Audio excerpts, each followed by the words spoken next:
This evening, I await a motion, I await a motion to leave non-public. Your Honor, I move we leave non-public and seal the minute. Second, Your Honor. Roll call vote.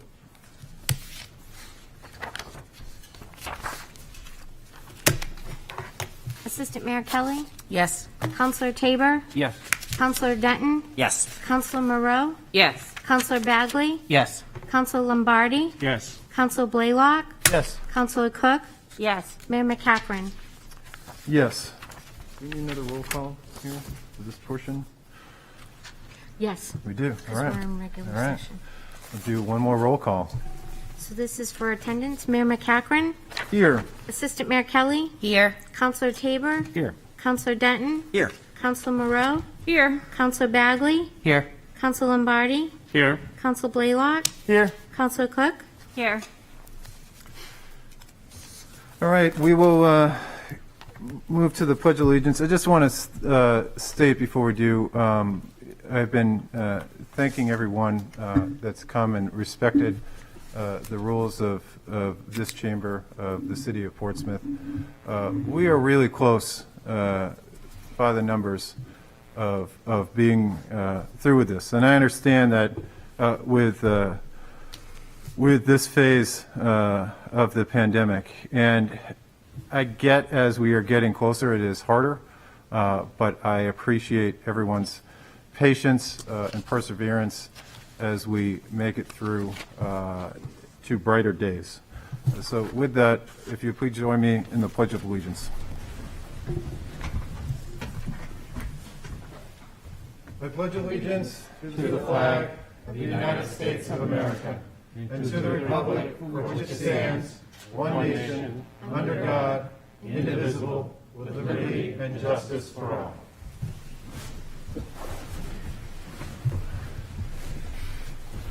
Next up, acceptance of minutes for the December 20th, January 3rd, January 13th, and January 24th. I wait a motion to move to accept those. So moved, Your Honor. Second. All in favor? Aye. And next is the recognition and volunteer committee reports. We have a proclamation, and that is right here. Recognition of Black History Month. A proclamation, whereas the celebration of Black history in America was created by Dr. Carter G. Woodson in 1926 as a week-long commemoration that has become Black History Month. Dr. Woodson chose the second week in February because it contained the birthdays of two major influences in Black life at the time, Abraham Lincoln, February 12th, and Frederick Douglass, February 14th. And whereas February is observed throughout the nation as Black History Month with special programs and events, and whereas the stories of African and African American residents are woven deep in the fabric that is Portsmouth since the first African was brought here in 1645, through those who were buried in the African burying ground in the 1700s and 1800s, and through to the robust African American community of today. And whereas on June 15th, 2020, the Portsmouth City Council passed a resolution which declared Portsmouth to be a racial justice municipality.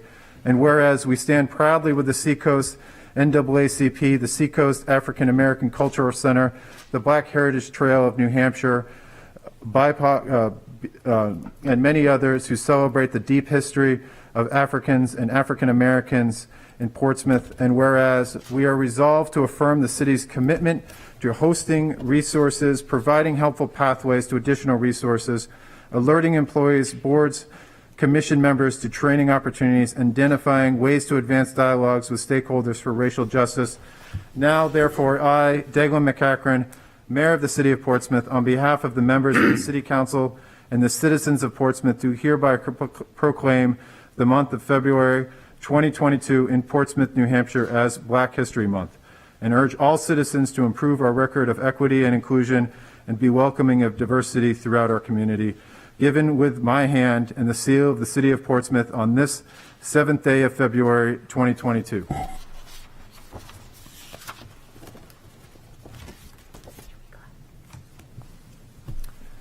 And with that, I will open up public comment session. Now, if everyone on Zoom could please raise your hand if you'd like to speak. We're going to cut hands on that by 7:10. We will start with those who have signed up. And first up is the former mayor, Rick Budstead. Please come up, state your name and address. And the topic is simple request. Good evening. Rick Beckstead, 1395 Islington Street. I would say it would be a simple request. I had a journey like I guess most people never really had before, living 8 years, learning the process, learning the rules, learning the regulations. And as I got into office for my first term, and I started to ask a lot of questions, couldn't do this, couldn't do that. There were certain things that were there. But I followed them to the best of the ability. And then last year, or I should say the last term and the last council, every time I went to go and do something, I was met with challenges. Couldn't do this and couldn't do that, had to abide by certain rules and regulations. I have a simple request that this council adopt basically the same principles that the last council was. And I'll give you 2 examples. One of them being, I found out in January, before our first meeting on the 21st, that I needed to have my council vote on the appointments that you went and read to the record 2 weeks ago at your last city council meeting, all of your representatives on each one of the commissions. So it's been done time and time again. I did it for the better part with 2 years and 2 years experience before that. And I was told that the council needed to adopt it, needed to be voted on. Put it on the agenda, and we voted on it. I had 2 appointments, both at the HGC level and the planning board level, that were told by staff and basically formed by Attorney Sullivan that this was a requirement. Actually, if you look in your ordinances on the planning board, it actually says the representative from the planning board, from the council, needs to be solidified. It shall be voted on by the council. It says it in the ordinance. It was an argument that was made with me early on in my first term as mayor. So that would be one request. I would request that this council, maybe even tonight, even though there isn't a motion on the agenda, which is something else I got called out for from time to time, would be a simple request that this council would adopt some of the same standards that were put upon my council. And then I'm glad to see that everybody is here tonight and nobody is on by Zoom, but I was a little taken back when Councilor Bagley, who travels for work, could not attend, and you had meetings before that where you couldn't. It has to be done by a roll call vote when you don't have somebody present. This is a request and a requirement that has been standard for years. I remember time and time again, all the years I put in at Chris Dwyer, actually would have to phone in because she would travel. And after every time when she was on that phone, this is pre-COVID, you had to do a roll call. These are 2 requests that I'm simply asking the council to partake in. To be able to go and abide by them, these aren't rules that were made up just for me or anyone else. It's a standard principle that I was told to guide by, and I'm asking this council to do the same thing. That's it. I hope you all have a pleasant evening, a quick meeting, and hopefully we won't have to have these on too much longer so we can look each other in the face. Thank you very much. Thank you, Rick. Next up, we have Kevin Dwyer, the topic of outdoor dining. How's it going? My name is Kevin Dwyer. I live at 461 Middle Street in Portsmouth. I'm a Portsmouth resident who grew up in town, went to Little Harbor, graduated from high school. Now I own Dwyer's Pub on Bridge Street in Portsmouth. I want to express my gratitude to the city for their support and accommodations to help the restaurant community survive during the pandemic since it began. If it were not for outdoor dining, I absolutely would have lost my business, which I opened 3 months prior to the shutdown. And the effects COVID has had on my business are still present, and I would like to ask the council to explore continuing outdoor dining going forward. The support for the program that I hear from Portsmouth residents and customers is overwhelming. And furthermore, I would like to ask the council to explore establishing a more long-term protocol for the program. Speaking on behalf of myself and many other restaurant owners, we would love the opportunity to work with the city to find terms that make sense for the city, the business community, and the public as well. The more long-term we can plan for, the more creative we can get outside, and more comfortable we would be spending money on outdoor dining. I feel it would help push Portsmouth in the direction that we've been on throughout my lifetime, certainly. And, you know, we're known for being a vibrant community and would love the opportunity to continue that tradition with outdoor dining. And I have reached out to several other municipalities in New England about what their protocols are. Some of them have more of a history than we do, so I figure why reinvent the wheel? It's definitely worth talking to, especially Portland, in terms of what they do as a way to base off of it. But again, thank you for everything you guys have done, especially Health Department, DPW. It's been very impactful to my business, so thank you. Thank you, Kevin. Next up, we have former Councilor Esther Kennedy.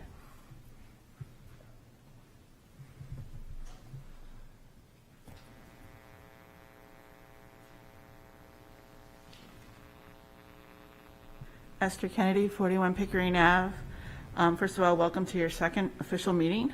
Tonight you have the cemetery committee people coming forward to be put on the committee. I hope you vote for all of them and move them forward. They're a good group of people. They have a lot of energy and they're doing a great job already. As you know, they went from a blue ribbon committee to now an official city committee. As far as outdoor dining, I would request that you do your homework.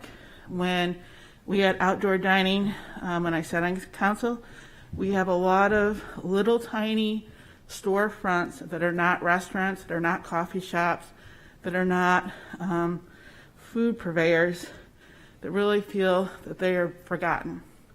So I would encourage you to listen to those individuals. I know you got some emails. I know I received some emails on it. So I would ask that you think about that and do some research before you make your decision.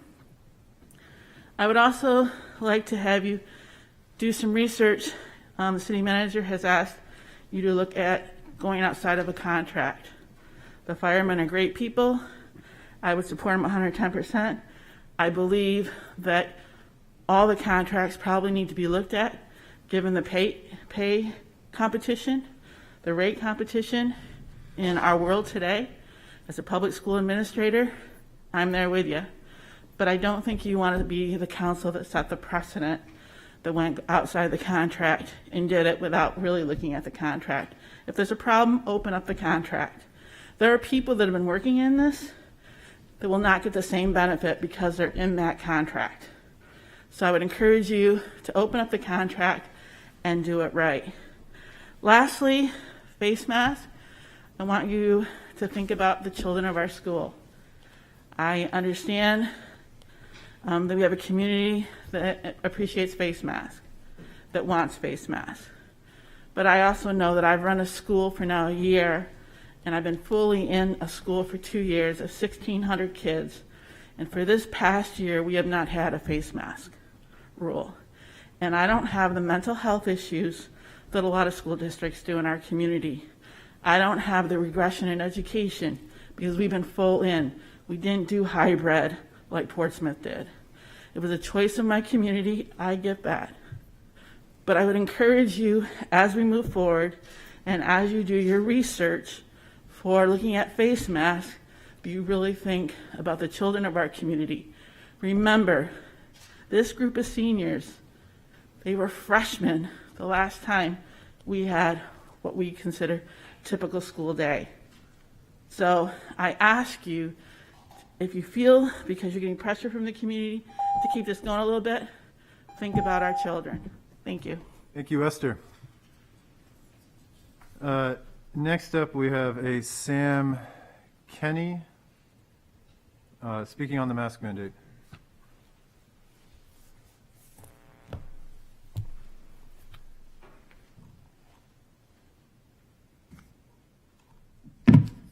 Hi. Sam, going to just stop you. Do you mind putting on a mask? I don't have a mask, and in your mandate, anxiety of a mask is an exemption. Is that correct? That is correct. Okay, thank you. A lot of people are. Sorry, don't mean to interrupt you again, but could you please state your address? Yep. So my address is 7 Pond Path, Northampton. I just moved away from 90 Brewery Lane. I work in Portsmouth. Lived here for 30 years. Okay, Sam, I'm going to have to ask you to sit down. We'll get right back to you. There's only 2 more people, Okay. and then we'll ask you to come back up. That's fine. Thank you very much. Two on Zoom as well, you're on. Oh, we got 2 on Zoom. Okay, next up is Carly Galante, mask mandate.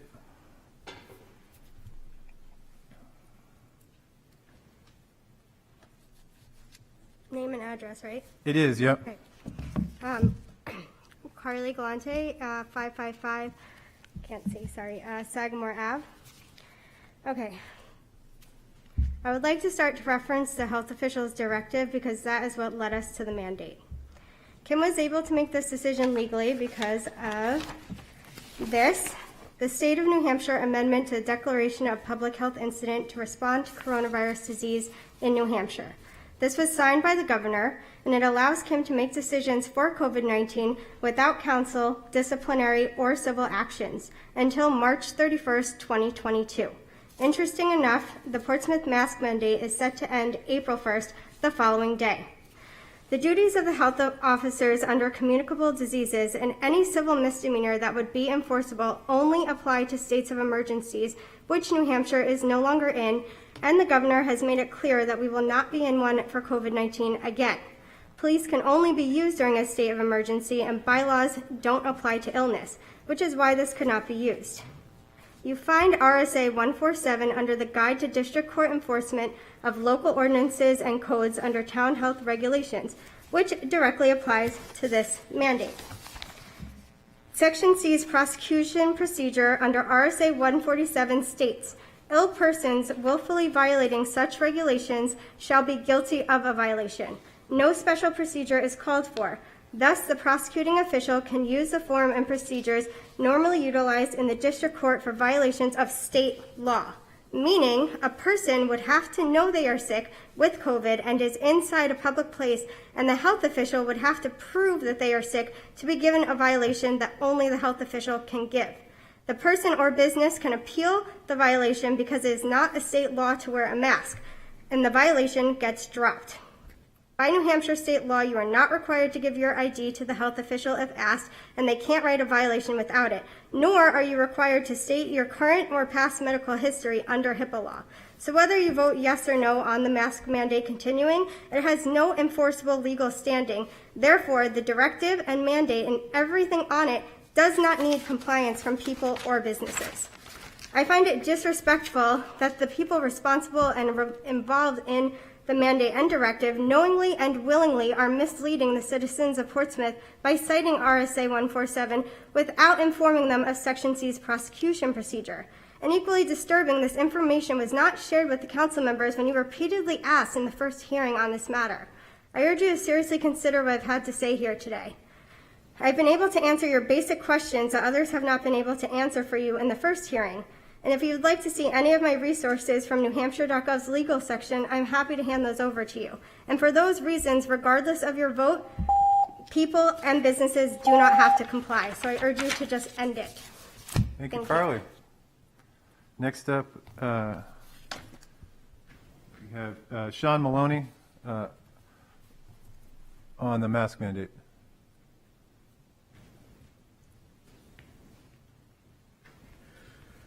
Hello again. My name is Sean Maloney. I spoke to you at the last meeting. I live at 570 Union Street, born and raised here. Again, I worked in a COVID hospital, Presbyterian Columbia, New York City. During 2020, I've had personally over 100 COVID patients. So speaking from a little bit of experience here. I'm once again asking you to repeal the mask mandate. The fact is most places aren't enforcing it. If this were a restaurant, we all could have walked in, sat down, and everyone could be maskless right now. And that's, like, if you think about it, does that make any sense at all? Like, what's the point? A lot of people are still wearing cloth masks, which, as recently said by the CDC, literally do nothing. And I know the numbers mean a lot. So if are the numbers up or are the numbers down? If they're up, it means masks didn't do anything. If they're down, are they down because of masks? Or are they down because this time every year, the end of the year flu season that hits very hard here, Is it just tapering off like it does every year? We have an older populace and a harsh winter. Flu season hits us hard every time. And my question is, are we going to play this game with every flu season and every new variant? Because you know there's going to be more coming. It's way too lucrative. There's going to be more variants, and nobody wants to play this game anymore. We spent over 700 days keeping people inside, wearing masks. Your immune system is like a computer. If you don't keep it up to date, it's going to be not good when you turn it back on again, which is what we saw when people finally came out of hiding and took their masks off. They got hit really hard, especially in our climate. Questions about the numbers are: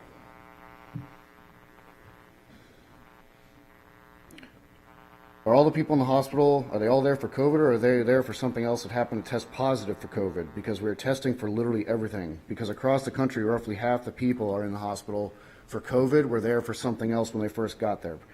Please stop this sham. We're 700 days into 2 weeks to flatten the curve. Let each business and individual decide, because most already aren't enforcing it, and most people are just going to Newington or Hampton to avoid Portsmouth at this point. Please let adults make their own decisions. That's all I'm really asking, just as before. I have 2 studies, one conducted by the CDC, one conducted by a European country here. Again, there's obviously studies upon studies you could possibly ask for. I apologize, I only printed 9. But it's for your reading material if I'm allowed to approach. But after that, I have nothing to say, and thank you for your time. Thank you, Sean. You can bring them up, and thank you again for your service. Mr. Mayor, can I bring up the legal stuff that I talked about with the council? Sure. We have 2 on Zoom, and then we'll go back to Sam. First up, Mayor, we have Robin Russo. Go ahead, Robin. Please give us your address. 90 Fleet Street. Number one, I understand you're talking about resident permit parking today. You should not be extending the pilot program. You should be expanding the pilot program. Some of us have been waiting over 25 years for resident permit parking, especially in Market Square. Number 2 is the issue of parking placards. People with walking disabilities have handicap placards. I want people with handicap placards to take note of section 265:74 state law. And that basically says you have free parking. And if a city chooses to have time limits on handicap placards, it needs to be in accordance with the New Hampshire, the Governor's Commission on Disabilities, which says that the time limits will be double any space in the city if they choose to have time limits. So if you're in a 3-hour parking area, it should be 6 hours for people with handicap placards. I met with them. Currently, the city of Portsmouth is not in compliance with state law on that, and I'm encouraging others with handicap placards to ask for refunds on all of the tickets people received when it was snuck in back in October, that they are limited to the whatever the time zone is, 3-hour zone, 3 hours. That's not according to state law, and these people are entitled to refunds. And you need to change that as well, the ordinance, update that ordinance to be in accordance with state law, because we were told that the change had to happen to be in accordance with state law. That was a lie, and I met with the director of the Governor's Commission on Disabilities, and they agree. Also, members of the public, take note of ordinance 7.103A. That involves the Traffic and Safety Commission or committee that I stepped into this week. I noticed that we had members of city management voting and making motions at the table. This is a subcommittee of the city council. Never should members and employees of the government be on these committees. I called every major city in the state of New Hampshire. Not one of them has city employees on any of these boards. Subcommittees essentially of the city council. They were outraged actually when I told them about Portsmouth. So we need to change that ordinance. Somewhere along the line, some management team voted this in. We need to get that changed and put members of the public on these city boards. Also, they meet very early in the morning, so you can't attend at 8 a.m. Now, they discussed at the table about changing their time, but it's still not accommodating the public. It's accommodating their own schedule. City employees' schedule, members of the board schedule, but not we the people schedule. Those boards are for we the people, not for the management of our city and not for the members of the board when it's convenient for them. These boards should meet when it's convenient to we the people, the public, which most people can't get out of work. Like Andrew Bagley, he says, oh, I get time off. Thank you, Robin. I can attend. Most can't. Okay, so most people have to attend after business hours or on weekends. Thank you. Thank you. Next up, we have Shelley Saunders. Go ahead, Shelley. Please give us your address. Okay, thank you. Shelley Saunders, 15 Oak Street, and I want to address the citywide mask mandate. Quickly, I want to urge you to end the citywide face covering mandate. Portsmouth is on the opposite side of history here. We have states like New Jersey, Illinois, and now Connecticut just today eliminating all mask mandates in the cities and in their schools today. Mask mandates in schools are going to be dropping, and I urge you to decline the motion to move this mask mandate to a second reading tonight. I urge you to remember what Carly said and Sean Maloney. I support everything they said. And I urge you to remember what the definition of insanity is. It's doing the same thing over and over and expecting something different. This mask mandate is not working. No one's listening to it. We're over it. So I urge Portsmouth to get on the right side here of history. Thank you. Thank you. I think that's it for Sam is back, yeah. That's it. Sam.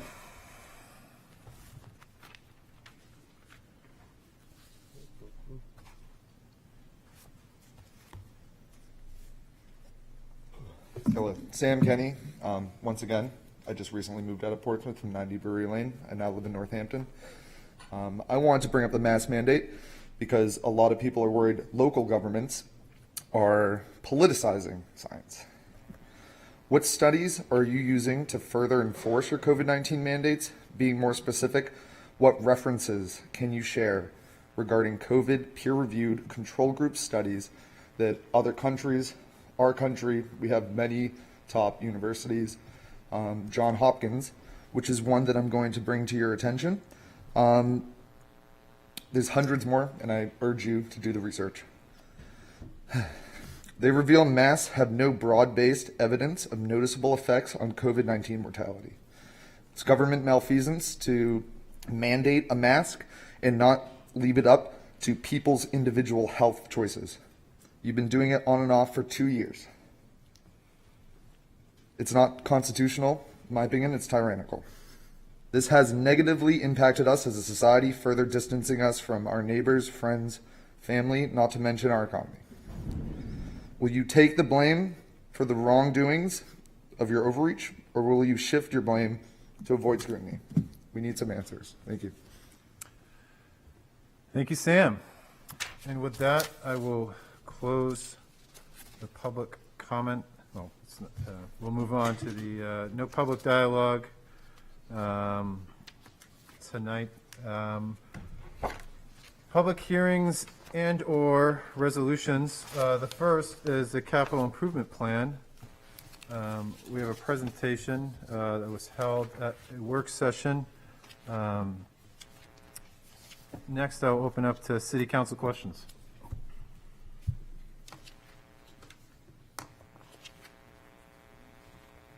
Councilor Bagley. Yes, thank you, Your Honor. I would, after hearing from numerous residents this weekend about the Elwyn Park traffic calming and sidewalk project, which I believe are for fiscal 24 and fiscal 25, I did a kind of a deep dive into the planning that's been done, the community outreach that's been done. It seems like there's over 70% support for this project in the community. It seems to comply with our 2014 Safe Routes plan. So I'd like to know, would it be possible to move this up 1 year? And is there some logistical reasons why we would not be able to do that?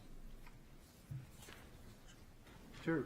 I'll let the city manager, I would say it's probably, the allocation of funding and resources that go into that, but the city manager, would you mind answering that? Sure, happy to answer that, Your Honor, and Councilor Bagley.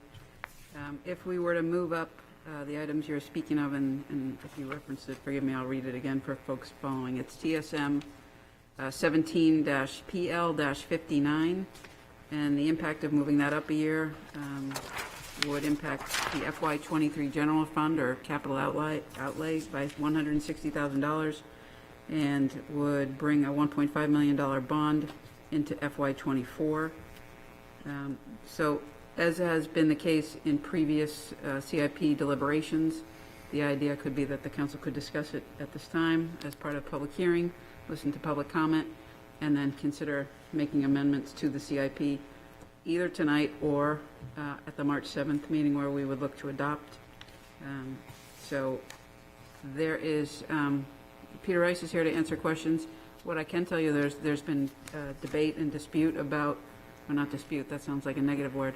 There's been different sides to the issue of folks wanting sidewalks and not wanting sidewalks. So those are the numbers, and that's how they would impact this year's and next year's CIP. So I'll wait for further questions or happy to bring up staff as may be required. Councilor Bagley. So I guess a further question, just a clarification, is it primarily a financial issue, or is it also a manpower resources issue? I understand we have lots of projects going on in the city. If we were to move it up, would we have the manpower to do that, I guess? I think we've exhausted both Karen and myself's ability to answer these questions. I'll take a stab while Peter comes down, but the consultants would be of concern in the sense we'd want to make sure where we were vis-a-vis their ability to work with us. I just don't know that the public input has been something that has been defined. I know there's been back and forth, and Peter's here now. Good evening, Peter Rice, Director of Public Works. Mr. Mayor, City Council. From a manpower standpoint, yes, it would be challenging for us to be able to have staff to do that, but as the manager indicated, we would most likely have a consultant work with us on this. The two staff members that previously were working on this project, both are not, have left the city's employment, so we would need to kind of get back up to speed in terms of the status of it. I did participate in public meetings that there wasn't a consensus in terms of the direction the project was going to go in. At this point, we would like to probably regroup and gain consensus in terms of where the sidewalks would go. There is existing money for traffic calming in Elwyn Park, up to $90,000 that's available to move this project forward, or this portion of the project forward. So I guess I would recommend that we utilize the existing funds at this point to get a consensus and a design started, and then the monies would be available next year to do the final design. If the desire is to move it forward more quickly, one thing you could do is you could combine the general funded portion with the bond. So instead of a $1.5 million bond, you could do a $1.65 million bond, and the existing monies would cover this to keep the project going, and then you'd still be able to accomplish moving the funding forward, but not impacting this year's budget. Ask a follow-up.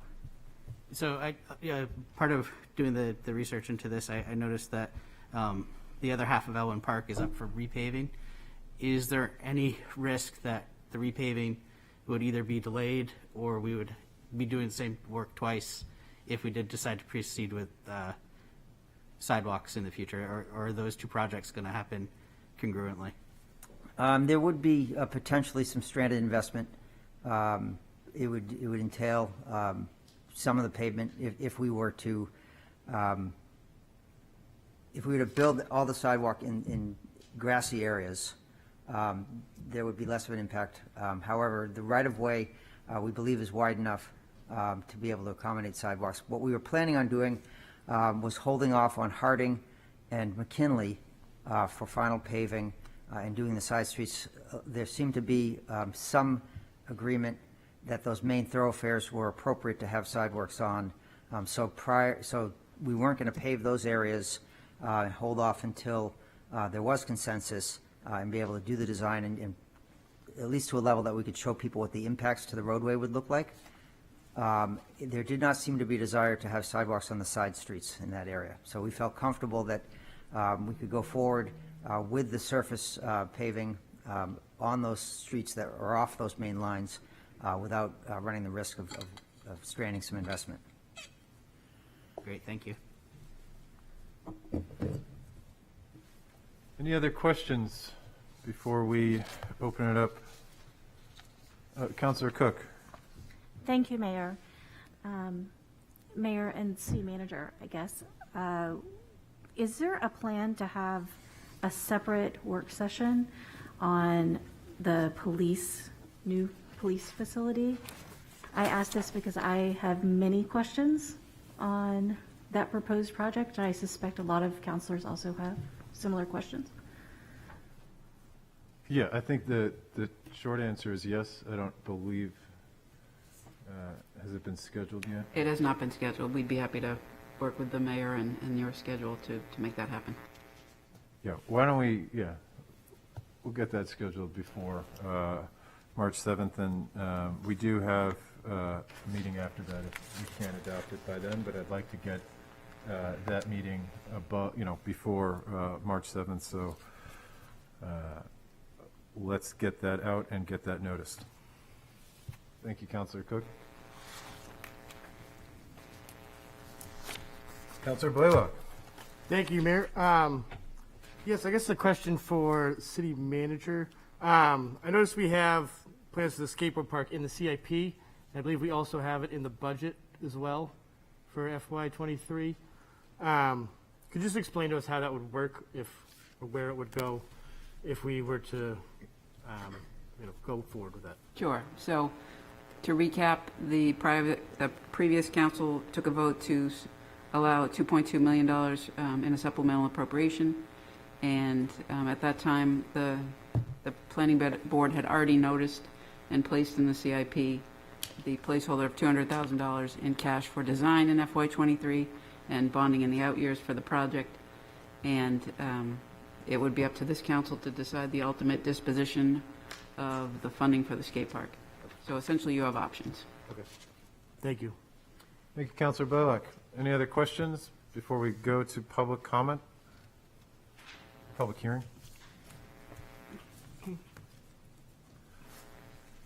No. So we will open up the public hearing. Anyone asking to come forth, speak? You're not limited to 3 minutes. I'd like to ask you to keep that mental number in your head, though, as you speak, but we were not going to cut you off if you go past it. Please state your name and address. Good evening, Mayor, City Council member, City Manager, and City staff. I'm Sean Sieper, and I live at 2 Nixon Park in Portsmouth. I'm here today to speak in support of the Elwyn Park Traffic Calming and Pedestrian Improvement Plan in the CIP process. I've been following this plan for a number of years now, so I was surprised a couple of weeks ago to notice that the budget that was originally forecast for fiscal year 2023 was moved and pushed out to begin in 2024. I would like to better understand why this occurred, and we kind of just went through some of those points. Regardless, I'd like to express why I support this project to you now. It's all about improving the safety for the students who walk to Dondero and the students waiting for the buses within the neighborhood for the middle school and the high school. These safety ideas were first introduced in the 2010 Safe Routes to School Action Plan. There have been neighborhood meetings as well, and a 2019 survey to gauge interest. The survey results show strong support for moving this project forward. In fact, at 77% of the respondents said motor vehicle speed was the highest ranked concern relating to traffic safety in Elwyn Park. Specific to the sidewalks, which is certainly the hot issue, 67% of respondents favor adding sidewalks to some of the streets, with an additional 13% with qualified support. That's nearly 80%, or 156 of the 196 responses. Moving forward, I ask this project receive the attention of city staff to engage the neighborhood on the recommendations of the 2020 proposal. There was a proposal that's in the CIP that shows where the sidewalks will be placed, highlighting the McKinley Road and the beginning of Harding Road. Let's learn from the mistakes of previous projects to make this a success and improve the safety within the neighborhood. Thank you for your time and consideration. Thank you, Sean.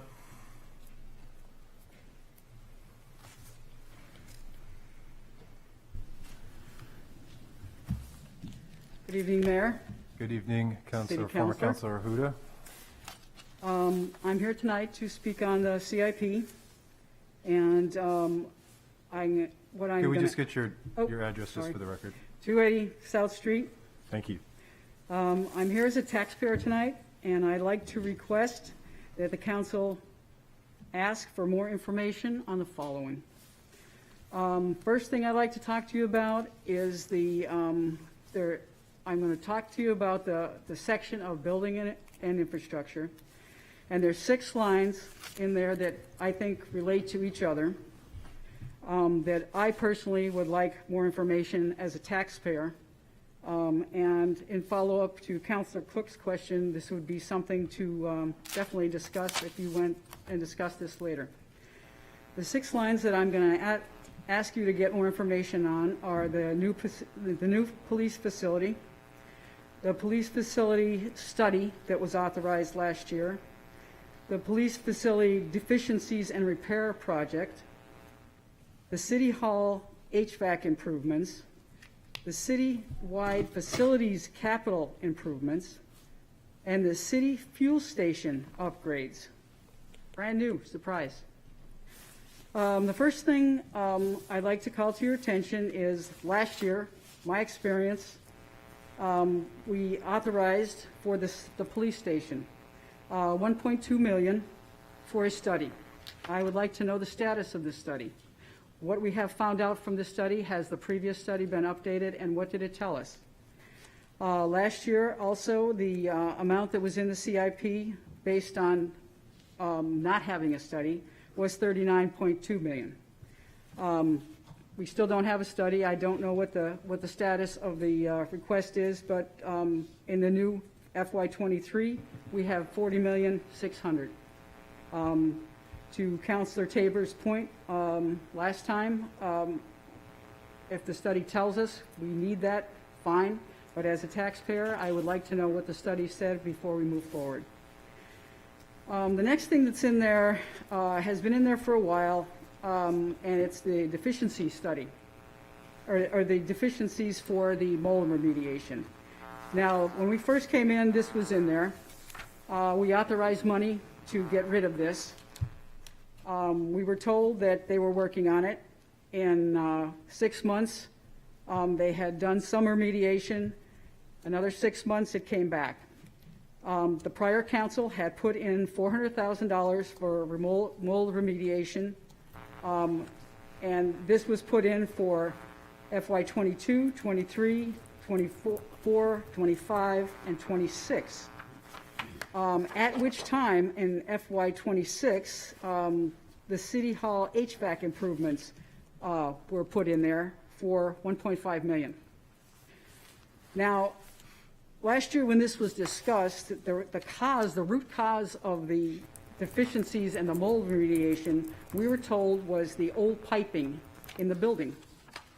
So my question is, should we, as taxpayers, keep funding this for mold remediation, or is it better to move the HVAC system upgrade up and not spend $2 million to keep putting a Band-Aid on this when we could fix it? The next thing I would like to call to your attention is in citywide capital facilities improvements, there's $1 million. There's $1 million in there just about. For last year, it was in 23, and then it's again in 26. In this FY23 plan, we have $1 million in there, and then it goes up and down between a $500,000. Could some of that be used for switch to the HVAC system, which would remediate the mold issue, or is that something we can't do? The last thing I would like to call to your attention is this brand-new item in here of a city fuel station. I had gone back through all the reports. This was not in last year. It came in FY22, and it's in there to be bonded this year. I would ask you to look at the HVAC system first and save the taxpayers $2 million instead of doing the remediation, and put the new system in on that. The next thing I would like to ask,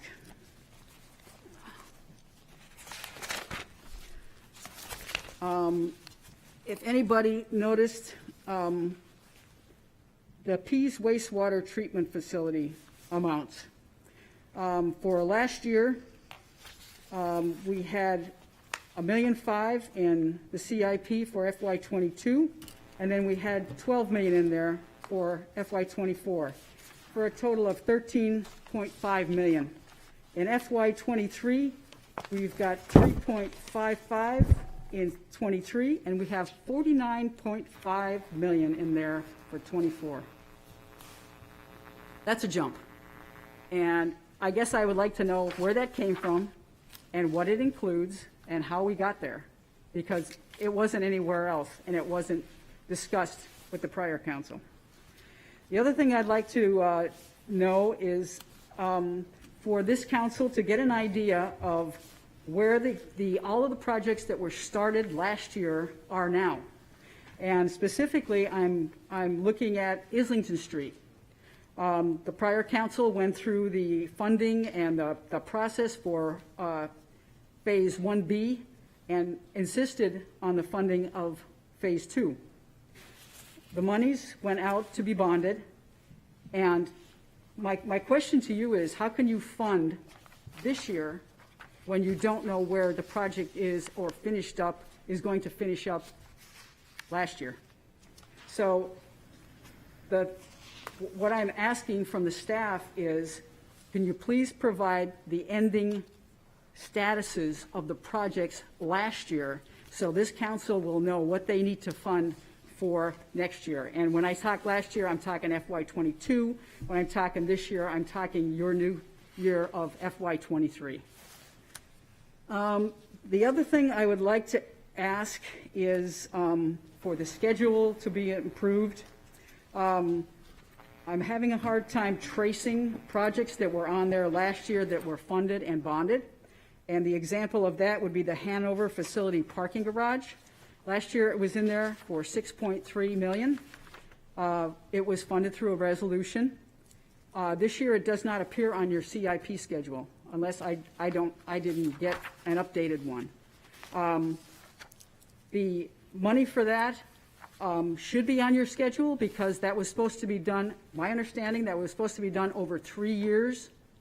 And the other thing I want to know is, what is the status of that right now? Have we started that? Have we spent any money?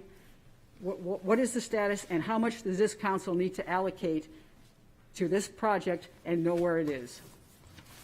And how much can I, as a taxpayer, expect to spend on this in the next year? The last thing, I guess, I know you got a request from a different taxpayer on a bunch of listings of projects and how the reports were put together.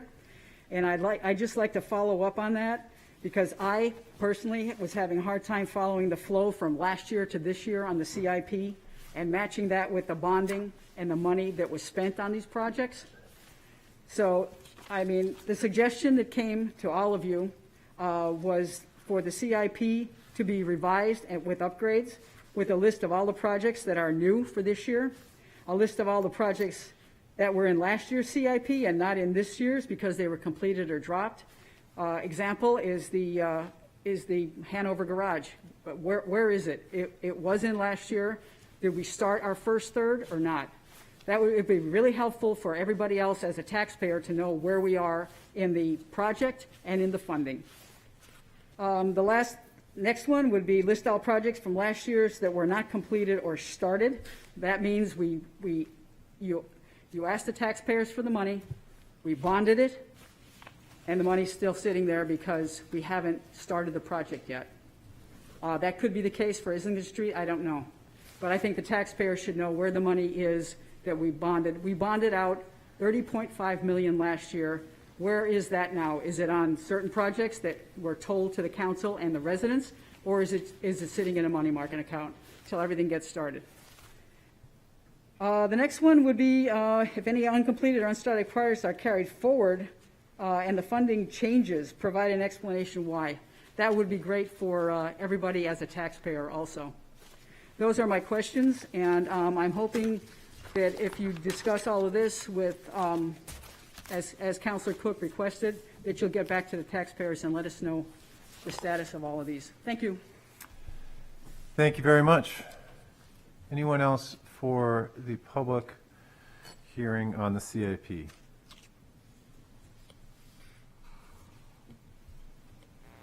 Former Councilor Kennedy.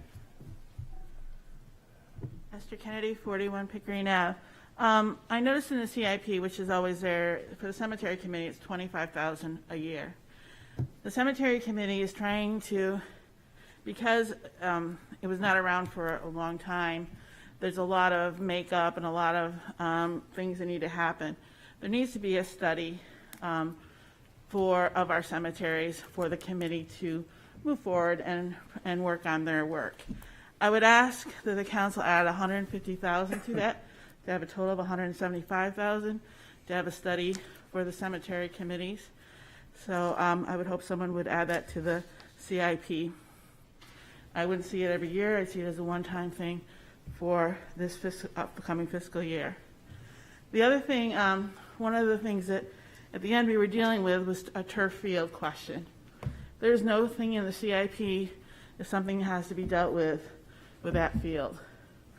So to protect yourselves and the community, I would hope that you would have a conversation, learn your information, gather the information on it, and make sure you have some kind of money in the CIP if that field has to be pulled up, or if it has to be fixed or altered in any way. So I would encourage you to do that. There is water going across the Great Bay that is being replaced. There's a water line. I have asked twice, there's 2 water lines right now going across the bay to bring our water. It's all the water that comes from Madbury. It's most of the water that we use in our community. They, in the city, was thinking of doing 1 water line. I would encourage you to research, get your understanding, see where we are in that project. I would continue to suggest, as I had as a counselor, that we do 2 water lines, knowing a little bit about the harbor, a little bit about the currents, a little bit about shift and water lines and weights and everything. I would caution and ask you to reconsider that and do 2 water lines for safety. 1 is a backup and 1 that's our primary source of water. And I think it's pertinent that we make sure we're safe. It was replaced, I want to believe, in the 40s and the 50s, the first time with 2 lines. Other than that, I'll wait to hear. There was a comment made, we were watching it on TV, of your first time introduction from the CIP, saying that there was no public here. And there was no public here because we were just getting the information to that night. We had just gotten the information. But also, I think it's important for the council to devour the information, take it in, research it, figure out, especially as a new council, figure out what your beliefs are, what your constituents' beliefs are, and then give us input, and then have the community comment on that input. So there were some comments made but no one was here, and I want you to know we were watching, we were concerned. However, that wasn't the time to come and comment. Tonight was, because now you've had it for 2 weeks yourselves, and hopefully you've researched and done some work on it. So thank you. Thank you, Esther.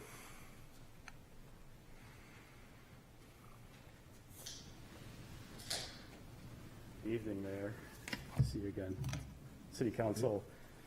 My name is Dave Cosgrove. I live at 174 Echo Ave here in town. The last time I was here before you was December 20th, and it was an exciting evening in which the recreational facility, AKA skate park, was approved, not by a 5-4 vote, not by a 2/3 vote, by a unanimous 9-0 vote.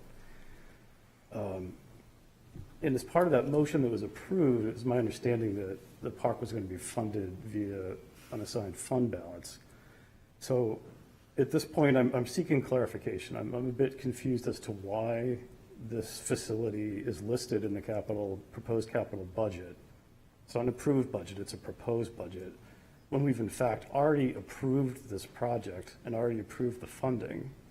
So, you know, I know I'm not alone. I'm speaking on behalf of myself, but I've heard from a number of folks that do have concerns about, you know, how this might affect the actual implementation of the project, if at all. If it doesn't, that, you know, I appreciate that the city might choose to fund a different way. I'd just like to know going forward. I've heard mixed things. It's in the project, it's in the CIP, it's not in the CIP. Just would like some clarification. Thank you. Thank you, Dave.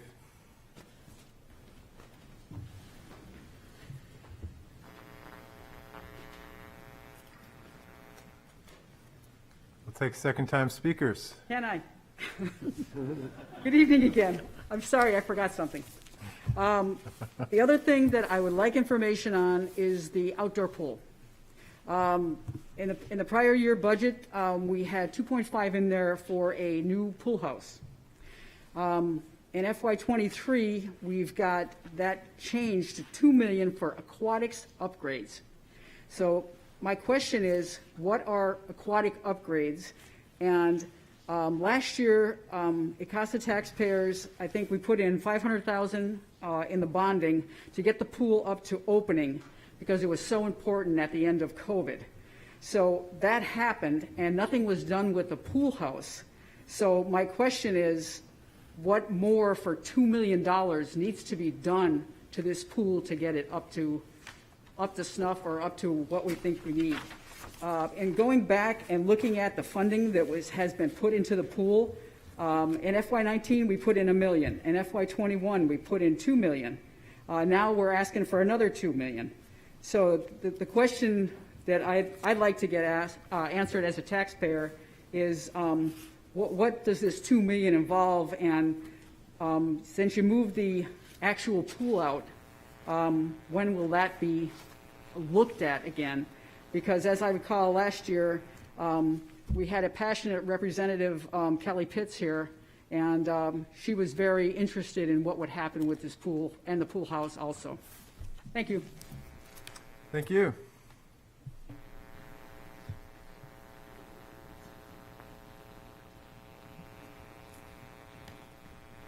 Hello, my name is Amy Mae Court. I live at 47 Taft Road. My question is the same as Dave Cosgrove's, but I also want to thank Councillor Bagley for your questions about Elwyn Park. I can assure you that my neighbors and I are very concerned about safety in our neighborhood, and it's my understanding that it keeps getting pushed back. So it would be great to see it maybe this year or move forward in some way. And I'm not going to pretend to know anything about financials, but it seems to me that if the skate park, the $200,000 isn't in the skate park for the CIP for the skate park, maybe it could go to that. I know it's not that easy, but just thought I'd bring that up. So thank you, Councillor Bagley, and thank you to my neighbor over here. Thank you.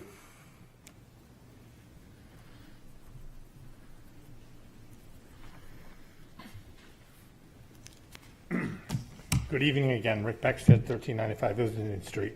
I guess it's more of a request, but I mean, when it comes to the CIP, whether this would be something, so about a year ago when Councilor McEachran and Councilor Tabor, Mayor McEachran and Councilor Tabor had gone and experienced something where we had close to a fatality in order to be able to get something done. And those are with the single crosswalks.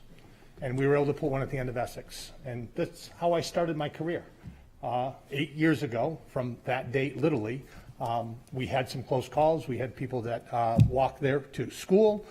There had been a lot of close calls. And it wasn't until we actually had a resident get hit in order to be able to go and do that. So this has become a huge asset to the community. This is something that I advocated for. Peter Rice would definitely, I think, still advocate for me really going and pushing, and we have made big strides in that. I'm noticing that more and more streets, as we're doing them, we're including them in each one of them, but some of them are not going to get done for a period of time. So I'm looking for a simple request, and it was a promise that I was made by a couple of residents of Betty's Dream. And if people know where Betty's Dream is, it's a wheelchair community that sits on Woodlawn Circle. And the route that they used to take was to actually go up that hill onto Woodbury Avenue, and there's a crosswalk that's there. I remember personally years back where I actually took 2 times where I stopped my truck, I stopped traffic, for that gentleman to be able to get across that street. So as I was talking at the National Night Out, I got to meet several of the people from that community. They don't take that route anymore. I mean, we made big strides when we closed Echo. Echo is a much safer place. Mr. Cosgrove back there will go and contest to that. So Hillcrest is actually one of those streets now that is one of the most pleasant streets you'll ever see. I mean, even as close as they are in the vicinity of Route 16, it is a neighborhood that is peaceful, quiet, and people really enjoy out there. And they have no sidewalks out there, but I just wanted to go and point that out. But anyway, so what this community actually does is, from Betty's Dream, is they actually go up that road onto Echo, and they try to cross from there. And once again, they can't cross. And somebody in a wheelchair, if you've ever seen it, it's a last sight unseen kind of a thing, where they usually get overlooked. So, and I know Eric Eby isn't here anymore, and I know Eric Eby was trying to look into that. When we originally did the Woodbury Road over years ago, they had implemented that, but when it came down to funding, so they're roughly about $30,000 a piece. I think it's definitely something that should be looked at. I'm just saying it because it's the CIP for this one-time expenditure, but I think that we should be doing something where we could do, say, maybe 3 a year at a certain request, still going through the process, maybe with parking, traffic, and safety or something like that. But this is a group of residents that have a really hard time. And I'm in hopes that we can go and finally, after literally almost 9 years of requesting that we can go and implement this. This is something that was kind of overlooked over the many years. Financial is usually the issue, but I think $30,000 isn't a large request. So I would just request that the council maybe take a look at that for this project. So thank you very much. Thank you. Any other additional speakers? All right, with that, we will close the public hearing. Are there any additional council questions? Councilor Dutton. Your Honor, I'd like to go ahead and ask Mr. Cosgrove's overall question if the funding for the skate park being the CIP versus what was previously done impacts the skate park happening. I can say it does not impact the path. We've shared with the previous council, and we're happy to share the update with this council, that the consultants have us in the queue, so to speak, and we can't move any faster than they're able to support our ability to move. We haven't finalized the design, so that's what we look to do in FY23. So the question remains, do those funds come from the supplemental appropriation that was approved using fund balance, or does it come in FY23 through capital outlay of CIP? That would be the decision of this council. Councilor Cook. Is there any different impact on taxpayers if the funds come out of the CIP and are bonded ultimately than if they come out of the general fund balance? I guess I'll answer by saying it's a really complex question, and what finance has done through the years and the decades, and what they would do with this particular project, is give the advice to the council on the best way to support moving a project forward. And so there are two schools of thought, and so I don't know that we want to put Judy on the spot tonight, but there are pros and cons to doing both. The fact that the design money is in the CIP to the tune of $200,000 was his staff recommendation, and certainly the previous council was interested in supporting the larger amount with the supplemental appropriation. What that doesn't do is allow us to move any faster. So we can talk about the pros and cons, but the staff recommendation was to use capital outlay through the 23 CIP to advance the design in this coming fiscal year. Thank you, City Manager and Mayor. Counselor Bagley. I have a couple questions, but I guess I'll make a comment maybe for those at home and for my own benefit. The way I looked at it and the way it was explained to me about the skate park is we have 2 buckets of money. As soon as we have a chance to spend, we're going to pick whatever bucket makes the most sense, and we have both those options available to us. Would that be a fairly accurate way to say it? That would. So a comment on former Mayor Rick Beckstead. I'm on the Parking, Traffic, and Safety Committee. I agree with you that the more we can do to make things safe, especially for places like Betty Dreams, the better. If you could send an email with the intersection that you want, because I'm looking at the map, and I think it's Woodlawn Circle and Woodbury, or maybe it's Maplewood and Woodbury, I'm not entirely sure. What we can then do is get a report back at the Parking, Traffic, Safety Committee meeting. It probably won't be till April or May because there's not many pedestrians in the winter months, but I would use this opportunity to also say to anybody out in the public, if there's an intersection that you feel can be benefit from this, that's the best way to make a request, because then it can get at least into the queue. I can't say that it will happen.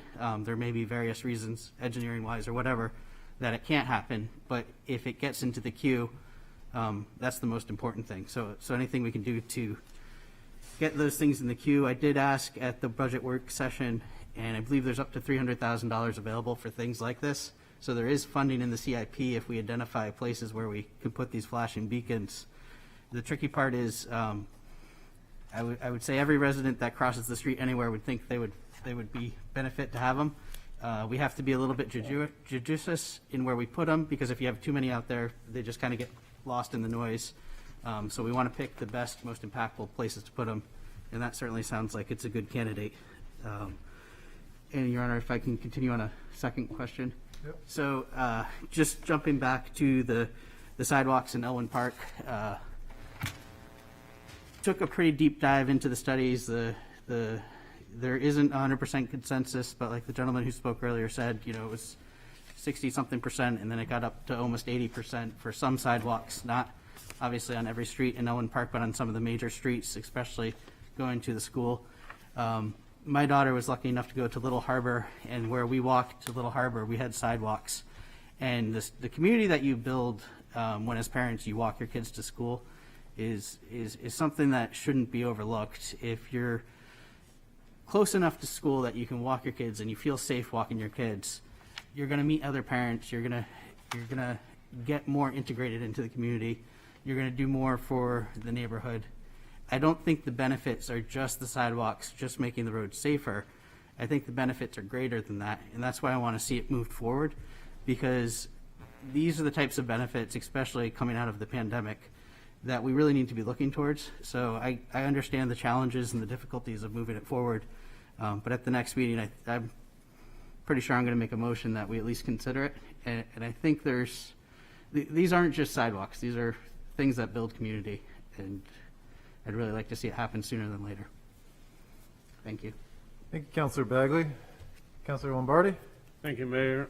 One of the traffic calming, as it keeps coming up in Portsmouth, and Aldrich Road had a speed hump put in that is, I think, effective, but I don't know that. And I guess without Mr. Eby on board, I don't know if we have data on whether that is working well and whether that is something that would be good for the rest of the city. So I guess I have that question for Public Works or the city manager, and Happy to bring Peter down if there are data for that. What I can say, Counselor, in the absence of the former transportation engineer, we do have staff collecting data. I don't know that Peter wants to opine at this time about what is about the success or the relative success of the Aldrich Road speed bump. I can tell you I obey it, but so do I. We can bring Peters forward.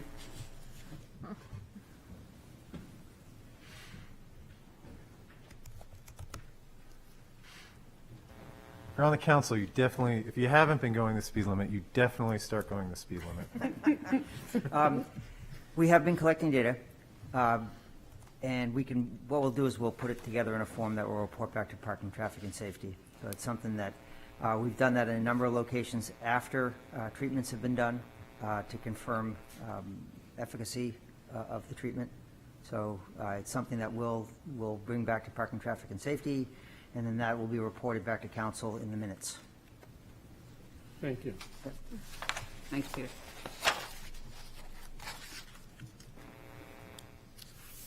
Any other questions?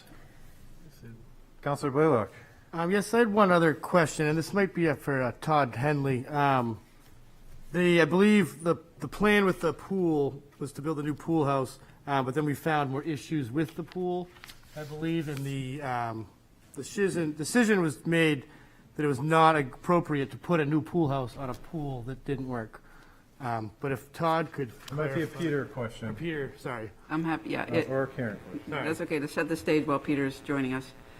There was an evaluation done about the aquatics of the pool and the costs associated with bringing those up and allowing the pool to function beyond this coming season. So we're going to find a way to make it through the 2022 season. This would be for the following year. But Peter, go ahead. Correct, yeah. So as you recall, the initial project was to upgrade the pool house. However, at the time, the review of the aquatics was done concurrently because we wanted to make sure. And what aquatics are, it is the liner system, it's the gutter system, it's the pipes that feed the water to the pool, and the filter building and the filter system. So that is the guts of the pool. Without that, a pool does not function and cannot be used. So we started the pool house design and quickly determined that the important aspect of the pool was its aquatics. The guts of the pool needed to be replaced and reworked. We did the design and got it to the point where the cost was significantly greater than the monies allocated. So that then made the decision to put off doing the pool house, because that was, you could have a great pool house, but if you didn't have the guts of the pool, there's no benefit. So the aquatics portion of the project moved forward, and the opinion of cost is roughly $5 million. As the former counselor pointed out, we have $3 million currently available, so we need $2 additional million, and that is why you see $2 million more being requested here. Thank you very much. Yep. Councilor Cook. Thank you, Mr. Mayor. I actually have a question that probably, I'm guessing, the city manager or Peter Rice is likely to answer as well. In the budget, we have, for the capital improvements, bicycle and pedestrian and roadway improvements and intersection improvements. And when you look at them, a lot of them come into 2024 instead of 2023. And I'm wondering why so many projects are initiated in 2024 and so few in 2023. I don't know the answer to that, and what Peter and I can do is formulate a report back. Okay. That was another one of the transportation engineer and the former planning director's joint project. So to be respectful of the question and answer it thoroughly, we'll get you a report back. Thank you.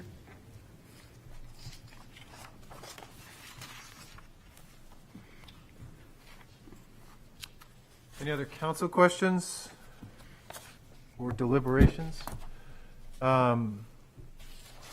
Not seeing any, we will move on from this public hearing. I just want to state, I think there was some a good recommendation, Councilor Cook echoed by members of the public in terms of wanting to have more of a dialogue around the police station. It's even though we come into the CIP and there's various levels of understanding around the CIP and with everyone in Portsmouth, I think it's good. This is a big topic of conversation, one that we have a lot of questions on.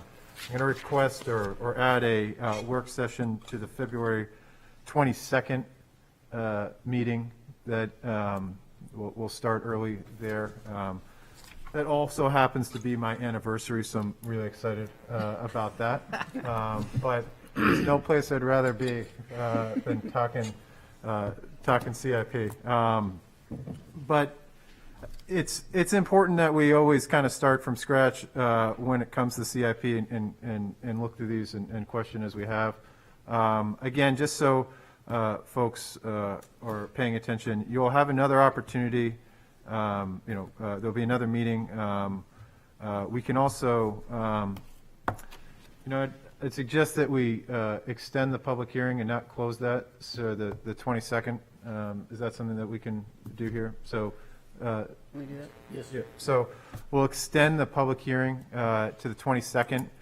So you'll have another opportunity to comment on the CIP before, and that will be following the work session on the police station.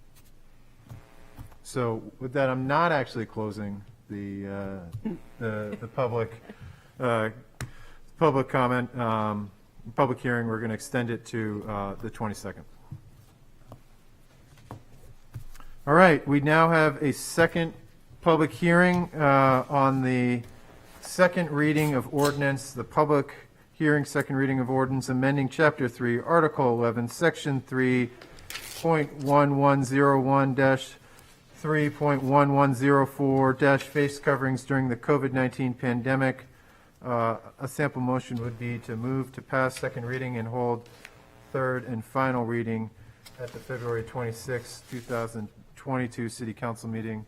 I'll await a motion. Your Honor, I will go ahead and make that motion to move to pass second reading and hold third and final reading at the February 22nd, 2022 City Council meeting. Second. All right, any discussion? Councilor Cook. Mr. Mayor, I just have a question around an amendment proposal I have this evening. Do I need to raise that now or as a point of order, or do I need to raise that later? Mr. Honor, now is the appropriate time. Go right ahead. Thank you. This evening, I am proposing an amendment to this ordinance, which you all have in your packet. The amendment is designed as a response really to a lot of questions and comments we've received from the public, and also some concerns I have around the date, the deadline date for ending the mask mandate. Currently, the ordinance reads April 1st. And a lot of the comments that I've heard from the public have been around following the science, making sure that we're doing what is right scientifically, and that this is arbitrary, is essentially what I'm hearing. I don't think that this ordinance should be considered arbitrary, because I think the intent of the ordinance was to support our public health officer in issuing a directive. And so my amendment really addresses that. It adds a section asking people to comply with all respects any public health directive issued by our health department. And then it changes the effective date to be whenever transmission drops below 8%, or goes above 8%, essentially. What this does is it shifts the decision-making around when we have mask mandates back to our public health officer, who is the only person, I think here, right now, if I can say this, I can presume, is actually an expert on the science behind what we should be doing for public health and protecting public health. It also shifts that time frame where, fortunately, if we put this in place and the public health, we drop below 8%, the public health officer can say, okay, we are now officially below 8%, and we'll let her make that determination. And then the mask ordinance goes away. With the trends that we're seeing now, that will be fairly soon, I hope. I hope we're still trending in that direction. And so then we are truly following the science, and we're following the advice that we're receiving from our expert. Your Honor. I'd like to propose a motion, which Wait, is, hold on. That was a motion? Yeah, I'm moving to amend So, as, and that was seconded? I was going to make that motion. Oh, okay. So I simply motion to amend by including the red line version that's in our packet. second. Any discussion on the amendment? Counselor Bagley? Yeah, I think it's a great amendment. However, I do have a concern about the 8%. So if we could amend it further, that it goes away at 8%, but perhaps comes back at 10% or some other number.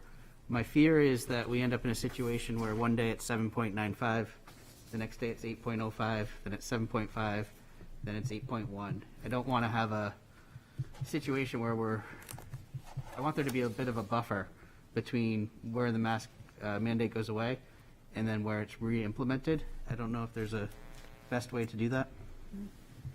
Counselor Cook? So that's why I left in the phrase with enforcement discretion to be determined by the health department. I don't think that the city council should be determining when we drop below 8%. And the state issues those guidelines, and yes, what happens is ultimately you drop below for a day and you go back up based upon when testing data is released from the state. But ultimately, I don't think the council should be trying to determine that. Our residents shouldn't be trying to figure out the state data. And also, our businesses shouldn't be trying to do that. Ultimately, I think it falls to our health department to say, okay, we are officially below that number. And I think that our health officer is following this a lot more closely than our average resident or business owner. Counselor Moreau? I had previously asked to get an update on our numbers. Do we have those for this evening? Mr. Mayor, I would ask that Kim McNamara come forward. We have compiled the dashboard every Tuesday.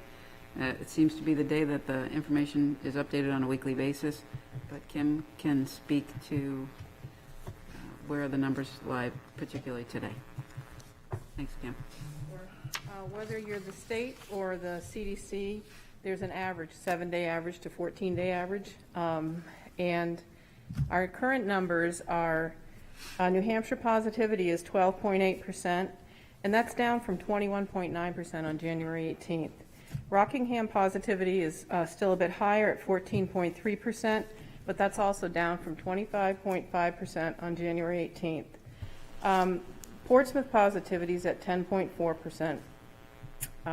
New Hampshire active cases, 6,277, and Rockingham active, 978. These figures do get adjusted and corrected as the week goes on. As far as the local hospitals, hospitalizations, percent positive, are continuing to improve, but they're still high. All New Hampshire towns, transmission is still substantial. Portsmouth Regional Hospital is at 100% occupancy, down from 115%. Wentworth Douglas Hospital also is seeing improvements, and they're also seeing some employees out. They were able to close their surge area. That's a real positive step.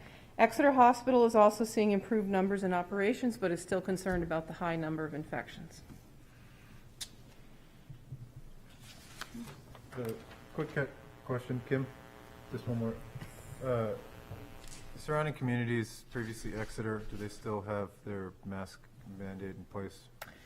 I believe, well, I'm speaking a little out of turn here. I didn't read that recently, but I believe Exeter was March 1st was an end date. So they did choose sort of that arbitrary date. Thank you. I have a quick comment, which is in partial response to one of the speakers on why April 1st was chosen. I had proposed that date arbitrarily just because April 1st was the day that outdoor dining started last year. So it wasn't related to any executive order. And I definitely like the language which city staff worked with Councilor Cook on, which is a trigger for this to happen versus an arbitrary date.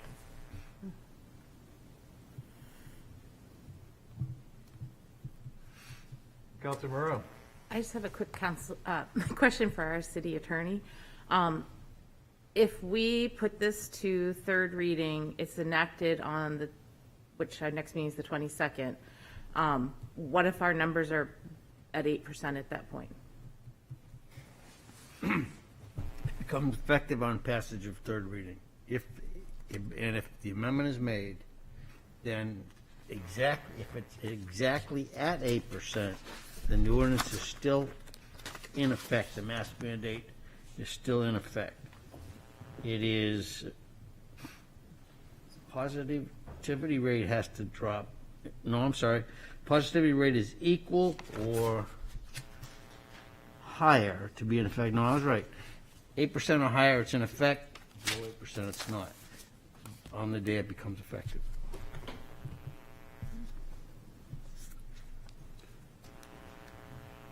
So I guess to rephrase Councilor Moreau's question, if it was at 7.99% on the day that we passed final reading, what would happen? Nothing. So it would be no mandate. There would be no mandate at that point. So if it was 7.99%, there would be no mandate. Thank you, Mayor. This may be a question. It sounds like it's pretty well thought out, but I'm still concerned about this 8%, 7.99%, 8.01%. Does the health officer feel that she has the discretion needed so that we don't end up in a, my fear and concern is that after Omicron, we'll have another variant and we may have to go back down this road again. So it's not just this next time that we drop below, but what happens if it should happen again 6 months from now? Do we feel that this is written in such a way that we don't end up in a situation where restaurants, stores don't know day to day if the mandate's going to be in effect or not in effect? Because the trigger line is such a precise number. Councilor Cook? That's why, I guess in answer to your question, the 8% is the guideline for when the mask mandate can be dropped, but ultimately, the enforcement discretion is determined by the health department. So if the health department says, okay, we're below 8%, it's reasonable to drop the directive at this point, then the health department can do that. I would say that and I have a lot of respect for our health officer and her training. And she hasn't been arbitrary to this point about when she directs changes or doesn't direct changes, given health policy. I don't see her taking away a mask mandate and then reinstituting it the next day and taking it away and reinstituting. I see her making kind of very measured decisions around this as she has in the past. And so that's what I would be anticipating seeing around this. Mr. Mayor, if I could speak to that. Kim and her staff are very careful to look at 7 and 14-day trends. And this would, to Councilor Cook's point, and where I think you were trying to go, Councilor Bagley, this would not be a knee-jerk reaction of constantly moving with the needle, so to speak. So I have confidence in Kim and her staff to look out to see a trend, and they wouldn't drop it or reinstate it unless they had qualifying data to support it.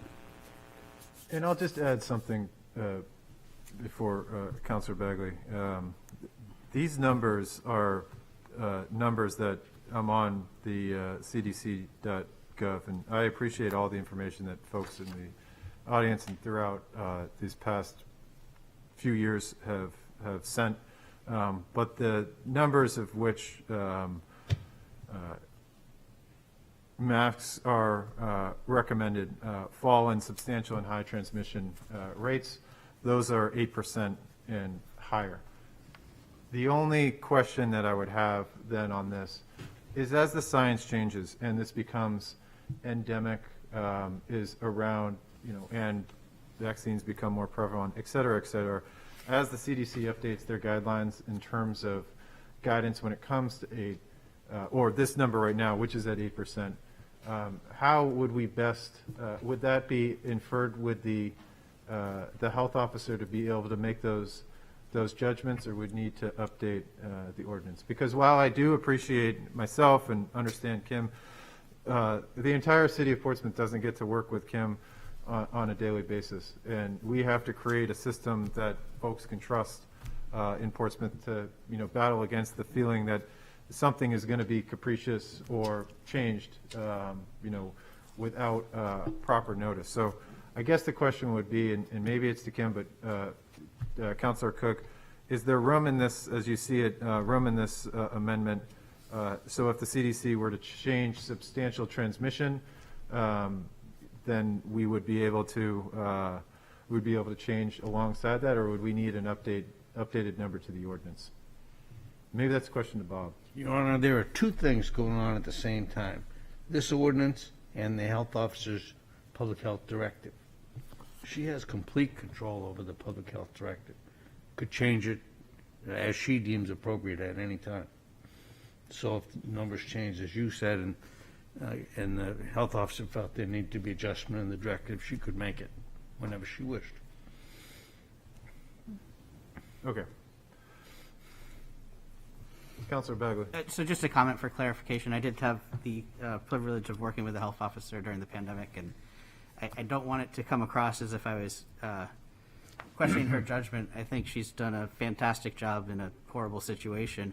I wanted to make sure that there was enough flexibility in this, that we're relying on her judgment and not the letter of the law. And it sounds like that's the case. So I don't want it to seem that I'm questioning the judgment of the health officer, which I think is excellent.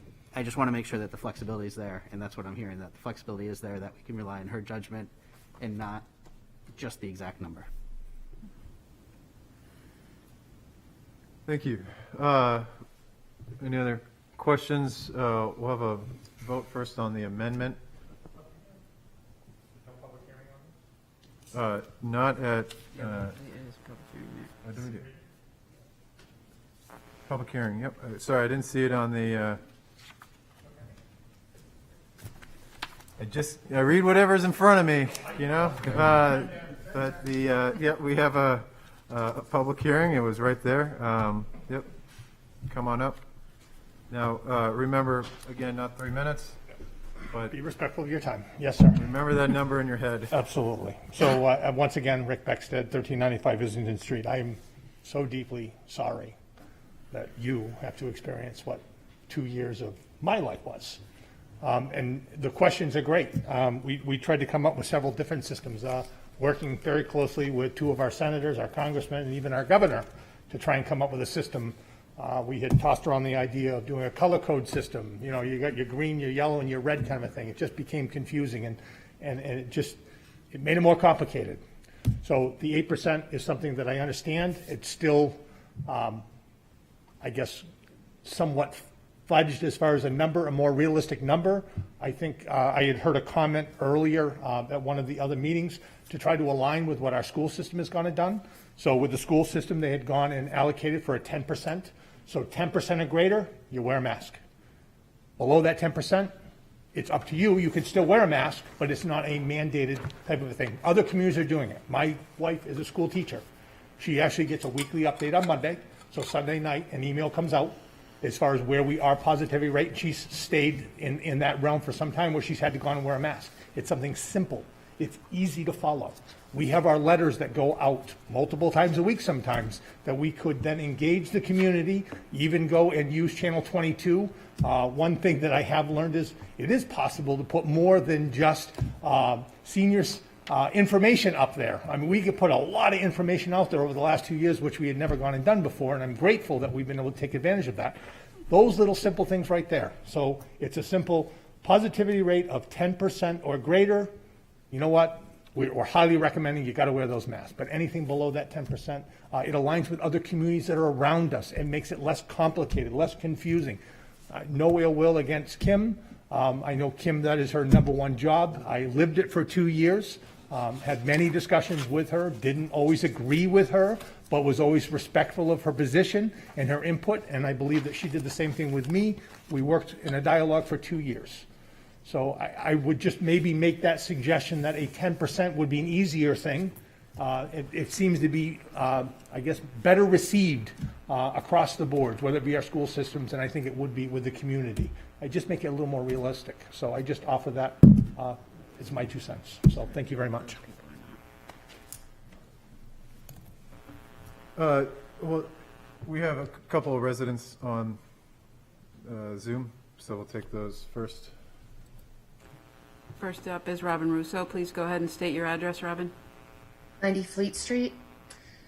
Councillor Bagley, there is no law regarding face masks, but there is a YouTube video out. It was a Senate hearing recently, approximately January 25th. Senator Ron Johnson invited in all the top virologists, epidemiologists, cardiologists, frontline doctors, frontline nurses in the military to talk about what their thoughts were on one of the issues was masks.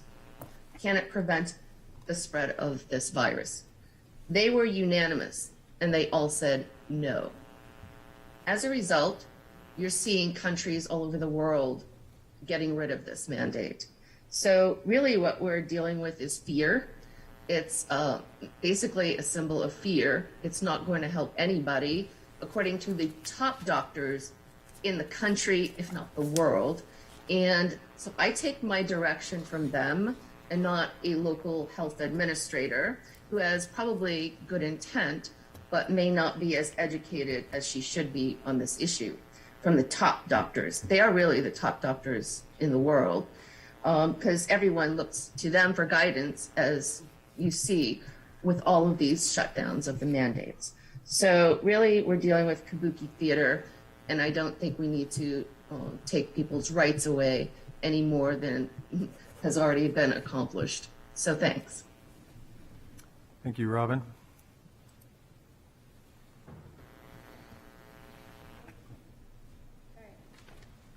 There was one thing that I Who's didn't... your name and your address? Carly Galante, 555 Sagamore. First of all, it seems you guys didn't listen to a word I said, that this is completely not legal and has no legal standing, and people actually do not have to follow this on any regard, whether you vote yes or no. So it really doesn't matter. But also, an important statistic that I want you to know is when my boyfriend had to go get COVID tested recently for school, and the woman who did his test said, if your test comes out positive, you could have COVID. And we said, I'm sorry, can you specify what you mean by that? And she said, well, if you combine all the tests that are out there for COVID, only 85% of them, or a little over 85% of them, are actually positive tests. So when you're looking at your percentages and numbers, bear in mind that only 85% of those are actually positive and accurate to their positivity. And you know what? We're being, programmed to view freedom as selfish, and it's not selfish, it's a God-given right. What you're doing is unconstitutional, and you're going based on opinion and not the actual law.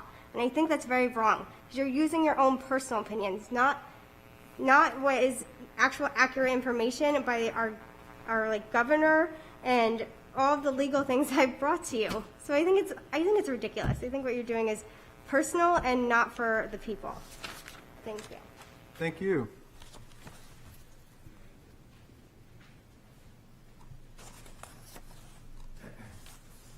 Rick Bagley, 213 Pleasant Street.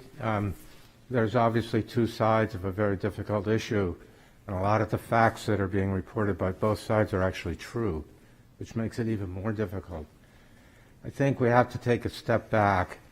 I have to agree with Councillor Bagley. This 8%, 10% is really quite fictitious, because New Hampshire as a whole is in very different states of its condition right now. Rockingham County suffered 2 spikes, which caused the 7-day average to go up twice. It does go up and down. If you look at the Hopkins data for New Hampshire, Rockingham County, and not for Portsmouth, because they don't have it, you can see that our surrounding communities are very different. So if you look at Maine, Maine has not had the upsurge that Vermont, Massachusetts, and New Hampshire had. Massachusetts with a Republican governor, put in some pretty strict restrictions And they have now far exceeded New Hampshire in getting their incidence well below now 8%. And more importantly, hospital loads were reduced. If you look at New Hampshire, if you look at the reports, as of this week, there were only 2 beds available on an emergency basis. However, when you dig below the surface, everybody thinks that means that the hospitals are 100% COVID patients. They're not. Generally, they're under 50%. And that's because for 2 years, people can't go in and get care. And so now those people flooded the hospitals, and then Omicron comes along, and we fill the hospitals again. And so that's why there are no beds. And if you watched 60 Minutes last night, you heard from the Nurses Association. So healthcare is provided, 53% of the healthcare workforce in the United States is provided by nurses. And they're quitting by the thousands. So it comes down to, there are 2 circumstances that I think have been pointed out legally tonight. The governor has passed a ruling, and so, no matter what you do, people can really do what they want. And they are doing that. You all know that Ottawa's been shut down in their January 6th, and it's going to happen here in the United States. You watch the bridges. This is going to become a calamity of 2 sides arguing, as you heard tonight. So my counsel, I work in the field, I've worked in vaccines for a long time. There's a lot of issues here that are political, and there are a lot of issues here. Follow the CDC. The CDC just changed all the rules. Cloth masks do work, but the studies have been done. They work with about a 60% efficacy versus an N95, which is well over 90%. And the KN95s are pretty close. So what I understand is the school system can do what it wants, and that's important. And, the evidence from the CDC is get the kids back to school and do whatever it takes. And that kind of, in a way, flies against the science of this disease, because it's not going to go away. There'll be another Omicron. There already is another Omicron, and it spreads even faster, but the theory is it isn't.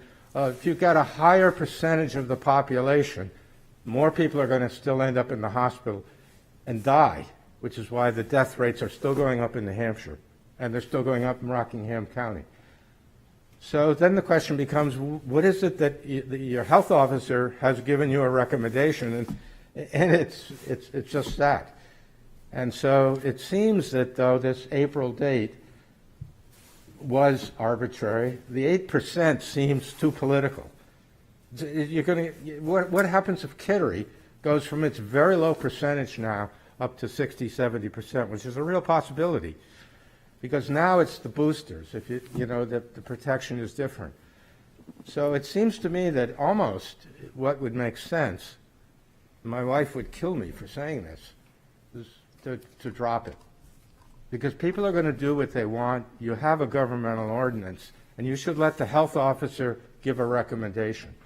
Now, that's going to hurt the businesses, some businesses, the retail shops, who wants the authority of the city council behind them when they say you have to wear a mask, or for that matter, within council chambers here tonight, or within City Hall. But on the other hand, the argument is going to get so intense is that when you go to 3rd reading, you're going to get a lot of people like you heard here tonight. And what's the point? Because Omicron is going to start to go down. It's going to go back up again, but it'll be a different disease. And the debate will be, what did the city council really stand for? So if you really stand for something, pick a date and say, it's going to end on March 15th. Forget the 8% and forget statistics that you don't know how to manage, but the health officer does. Or just let the health officer speak for herself. And it seems to me that's a better solution than the amendment that Councilor Cook was discussing, although I understand you did it maybe with the health officer in mind. So there's no right answer to this. I appreciate the chance to speak to this. I'm a big advocate of mask wearing. I think you can quote all kinds of statistics. The CDC is pretty clear. If you go to Europe and China and countries that we don't like to think are important, and the way you control communicable diseases is with masks. We've known this in Japan for 100 years already. They have a terrible allergy problem, and they wear masks during the allergy season. Cherry blossom, and they have a festival, and they all wear masks. This has become it's my right to do what I want, and therefore I'll do what I want. And that's a poor argument for dealing with a pandemic and an endemic. So this is it's on your conscience as to what's most important for the population of Portsmouth. And whatever you decide, you should ask yourself, what is it really about? Do you want to see another 10 people die that are your neighbors? And yet at the same time, if you pass a mask ordinance, most of the people that come here every weekend, by the thousands, aren't going to wear masks. So it almost doesn't matter what you think or say. Tough situation. I appreciate what Rick said. He had to deal with it for a couple of years, and Councilor McEachern obviously was there at the time, as was Councilor Tabor. It's a difficult issue. Don't politicize it. Stand firm for what you believe and do it, and don't politicize it. Thank you. Thank you. We have one more. Bill Downey, I believe. Bill, go ahead, state your address, please. Bill Downey, 67 Bow Street. I agree with mostly what Dick had just said. However, at the end of the day, you guys are tasked with a leadership decision, and many of his points were valid. However, if you look at hospitalizations, it's for a number of reasons the number is so high.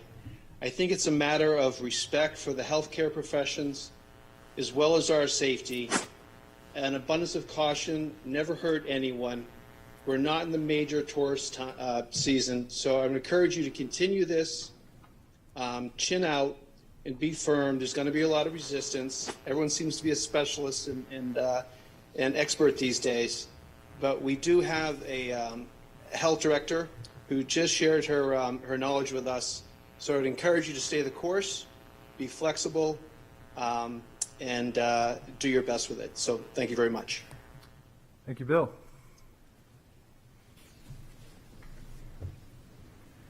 Sam Kenny, 7 Palm Path, Northampton. Am I able to ask you a question? No. Be able to respond? Okay. You can ask it. We could come up with discussion. Okay. Well, my question is, what data do you have that show that masks are reducing COVID-19 in Portsmouth? And do you believe that you should be able to force, medically, make a decision for someone else in this region, in Portsmouth, to wear a mask? Because there's studies, hundreds of studies, peer-reviewed studies, that show they have little to no effect. And you're not choosing a mask, you're just saying any face covering. So you're being broad by not specifying what works. You're not sharing with the community what studies you are referring to that work. The CDC may make a recommendation on something, but the CDC also said that last year you won't get COVID with a vaccination. That was proven to be false. There's video evidence of it. Michelle Walensky, head of the CDC, also said there's a 91% reduce in mortality rate in COVID. It's close to the flu. Do you mandate people wear masks for flu? I don't think so. I'm just asking, what evidence do you have, are you providing to make these decisions? Because if you don't have any evidence that you're referring to that masks 100% work, you're forcing people in this area to make medical decisions beyond their own will. Whether there are exemptions in this, many people aren't willing to take that step to make an exemption that you have deemed okay. I just think it is broadly forcing people to do something that they don't want to do, especially when there isn't enough evidence that you are being sharing with the public. Because if you're not sharing evidence that this is working, people are questioning, is this just politicizing science? That's what I have to say. Thank you. Thank you.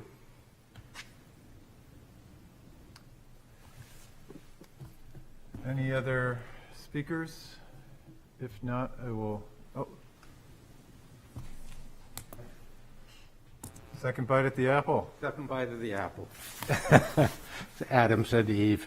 The question becomes really critical about the role of the CDC. What is it? Unfortunately, it's part of your federal government when we're the United States of America. But this is not the first time that we've dealt with communicable diseases of serious order. The speakers don't realize that there was the bird flu, the swine flu, and we had Ebola here briefly in the United States. And the way we dealt with it was with quarantines. So this idea that, you have to have a study, that's why we have a CDC. It's unfortunate that we don't have the CDC doesn't have all of the answers, even though they're leading scientists. So I think so much of the politicizing of this issue about it's my right to make my decision versus we have a CDC and an FDA. The FDA has actually done a marvelous job if you look at what's going on. So I just wanted to come back and highlight that when you hear speakers come up here and talk, and they demand for you to justify what your decision is going to be. Tell us the data that's your principle, so I can argue with you about why your data is wrong. And that's what I said to make up your mind at the bottom line. What do you stand for as a council, as a majority? And what do you want to do? And if you want a mandate, vote for a mandate and put a date on it and then decide to end it. Or conversely, if you feel that all of the arguments you've heard on the contrary say we'll let the health officer speak on behalf of the city, let the health officer. I remember in the very beginning, and I know with Councilor Beckstead, was in the very beginning, it was very difficult to get a mask mandate. And we heard all of the same arguments that we're hearing tonight. That was 2 years ago. So I'm speaking forcefully because I think at the bottom line, you were elected, but you also have a conscience. Seems like that's the trouble we have at the federal level is we elect people, but then they do what's probably not on what they might really think or say. And I'm asking you to explore in your own way, your own self-views on COVID and make a decision. And there's not going to be a right decision. I apologize for coming up a second time and wasting your time, but I thought there have been other circumstances where the CDC has acted and it just wasn't at the level, unfortunately, that COVID's at. Thank you. I'm going to take Robin or He's going to take a second. I'm going to take a second. So Rick Bexton, again, 1395 Islington Street. Based on my experience with everything, the date is problematic. It's a hard thing. Attorney Sullivan will go and admit to that. We had a hardline date last year. It was supposed to run at the end of June. We ended up going and doing June 1st versus June 30th. And it was recommended by Kim McNamara that we wanted to go and do the end of the month, and the council went and so chose. And it was based on percentages. The percentage works. I think it's just going in and creating a level playing field that makes sense rather that percentage, that 2%, I think a 10% would go and work. It simplifies it and makes it easier for everybody. It can be done. Bob Sullivan actually told me that we had the special meeting on Thursday. We did, and the first reading, and we did second and third reading on that Monday, and within 4 days, Bob, 5 days, it was the quickest we had ever actually dissolved an ordinance within that time frame. He had never seen that done in the 40 years that he had been here. So it is possible, but it becomes challenging and difficult, and more meetings, I'm sure. Mayor McEachran wouldn't want any more meetings than absolutely necessary, bless you. And it just, again, it simplifies it percentage-wise rather than picking a date. It makes it quicker, and it sends that message out there. So, again, thank you very much. Thank you, Rick. We have Robin Rousseau on Zoom for a second time. 90 Fleet Street. So we've become experts because we've had to become experts because we've been lied to, unfortunately. And if you sat in on that Senator Ron Johnson hearing with all the top doctors in the world, they all asked for the Senate to please open up an investigation on the CDC, FDA, and NIH, saying that they were corrupt. They're stuck with pharma executives, not the top doctors in the world. They're the top doctors in the world. And they said these organizations are approving drugs very inappropriately without the right testing. The CDC is giving out wrong guidance and deceptive guidance. And the NIH is in bed with the pharma companies, and a lot of the top directors at the NIH own stock in these pharma companies. So if you have to do your own homework, and that's why I think the local health administrator or the local doctors have very good intentions, but you really need to do your own homework and look at what the top doctors are saying. So I stand, as someone said, you have to know where you stand. I stand for honesty and integrity, and I also stand for your freedom to make your own choices for your own health care. Thank you. Thank you, Robin. No other hands. I'll close the public hearing. Your Honor, I have a parliamentary inquiry for the city attorney. If we adopt this amendment tonight at 8%, can we still change it to maybe 10% at the third reading? An ordinance can only be amended by majority's vote at second reading. If you pass second reading tonight and it goes to third reading, it could still be amended, but it would require a 2/3 vote. Suspend the rules. Thank you. Councilor Bagley. Thank you, Your Honor. Just want to address some of the comments, and maybe for those at home, I was elected not to enact or unenact mask mandates, and I certainly wish we didn't have to deal with them because there's much better and more important things we could be doing in the city. The way I look at it is I suffer, I have not the best set of lungs, so I have a pulmonologist, and I know some other doctors in the area, and I asked for their guidance, and as I am not an expert in this field, I go with their guidance because they're doctors I know and trust. If it wasn't for the mask mandate, I probably wouldn't be wearing a mask right now.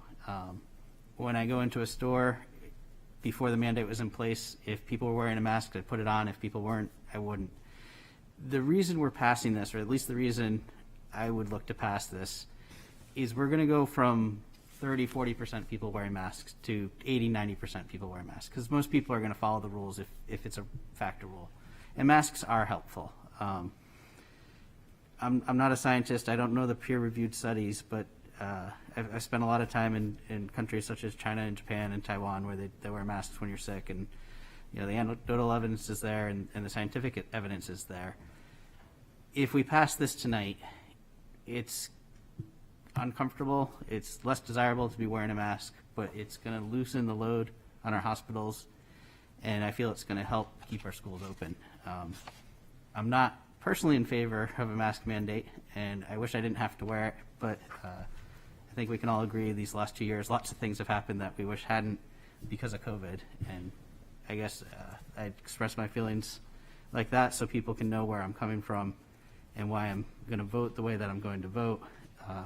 And then just to top it off, a parliamentary inquiry, I seconded Councilor Denton's amendment, so I believe it's a friendly amendment, Councilor Cook's. Oh, is it a friendly amendment? Okay, well then that's the vote then. Okay. If it's a friendly amendment, is it? Yes. Okay. Yes. So, since that's a friendly amendment, my understanding is the final vote we're going to take is on that version. I have one less amendment which I'd like to offer. So for everyone's knowledge, this amendment is going to be to what is now Section 3.1104, Public Health Directives, and it currently reads, any person in the city at any time shall comply in all respects with any public health directive issued by the health department. So the amendment, which I'm going to offer, so it's a motion to amend to add the following to the end of Section 3.1104, Public Health Directives. Any health directive issued by the health department that is more restrictive than this ordinance will be brought as an amendment to this ordinance for first reading within 10 days of that health directive being issued. That health directive would remain in effect until the amended ordinance is defeated at second reading, defeated at third reading, or successfully passes third reading. And I could read that again, if anyone would like. So, again, this is adding these sentences on, and it would read, any health directive issued by the health department that is more restrictive than this ordinance will be brought as an amendment to this ordinance for first reading within 10 days of the health directive being issued. That health directive would remain in effect until the amended ordinance is defeated at second reading, defeated at third reading, or successfully passes third reading. And if someone seconds this, I could explain why very quickly. Second. So this would allow the health department to issue more restrictive temporary COVID-19 health directives. However, it would trigger an automatic democratic oversight process with the health directives then being voted on by us as amendments, kind of like we did here, where the health department issued their initial directive, then we brought it forward as an ordinance. It'd essentially be the same process where, within her right, if the health officer offered or issued a health directive that was more restrictive than anything we eventually passed, with this amendment, then within 10 days, it would be brought to us as an amendment to this for first reading.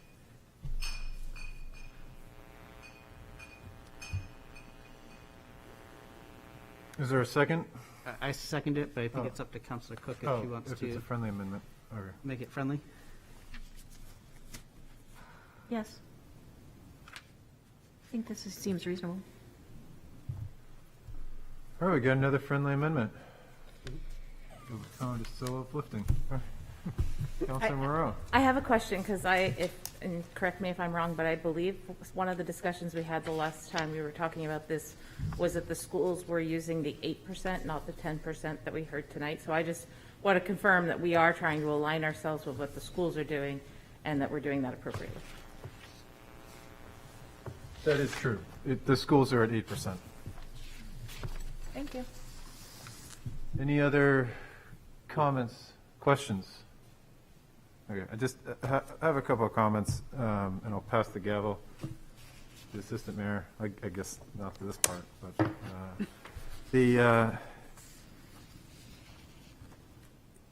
it's difficult, I think, in this process, and I understand that it's political.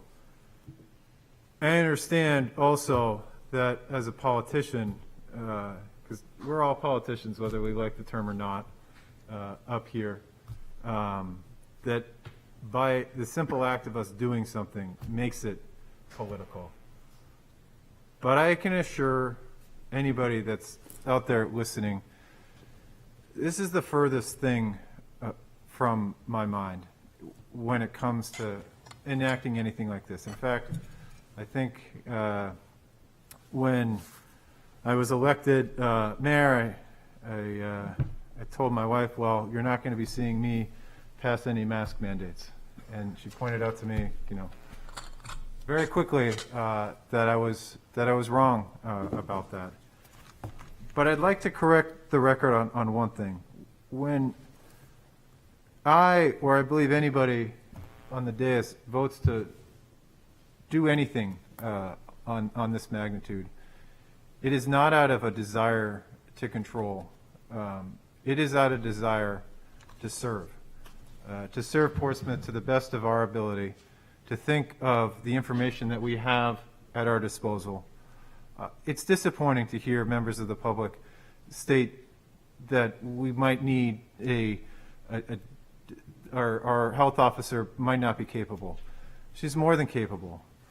It's difficult to understand that many in this country don't believe the CDC.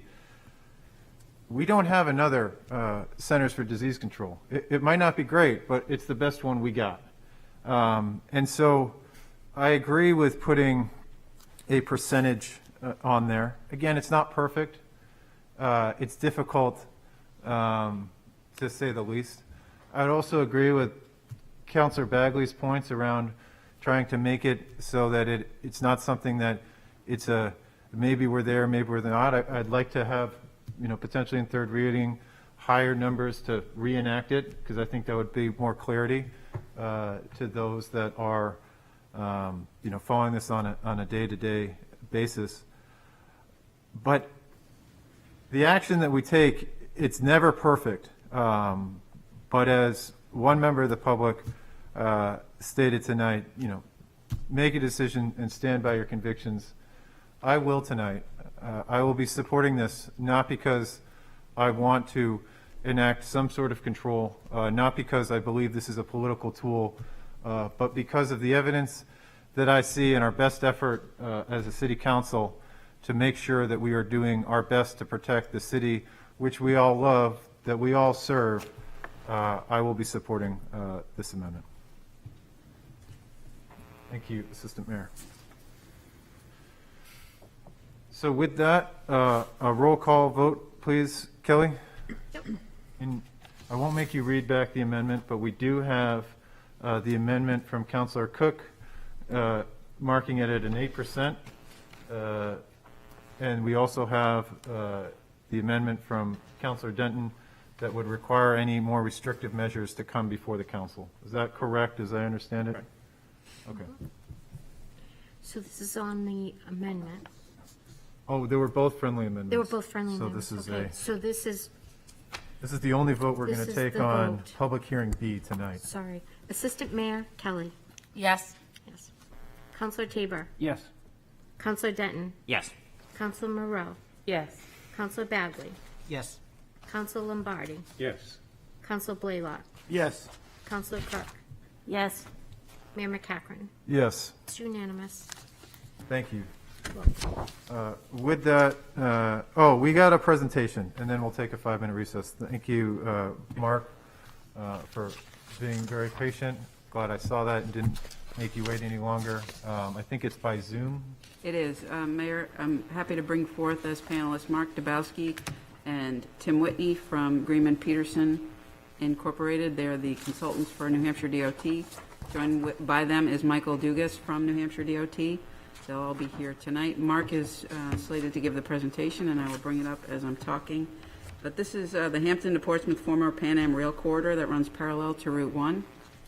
And they'll give a brief explanation of the project, and they will answer any questions. And this really is their initial point of contact with us, as their design is in the preliminary stages, and they do anticipate public meetings in the future. So with that, I will turn it over to Mark.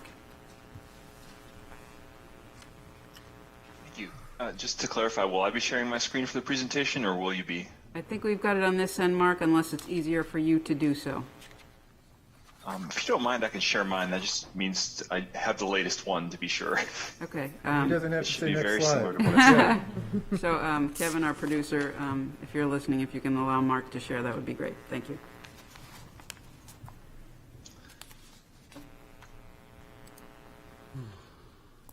Okay. Could one of you let me know if you were able to see my presentation? Yes, we are. Thanks.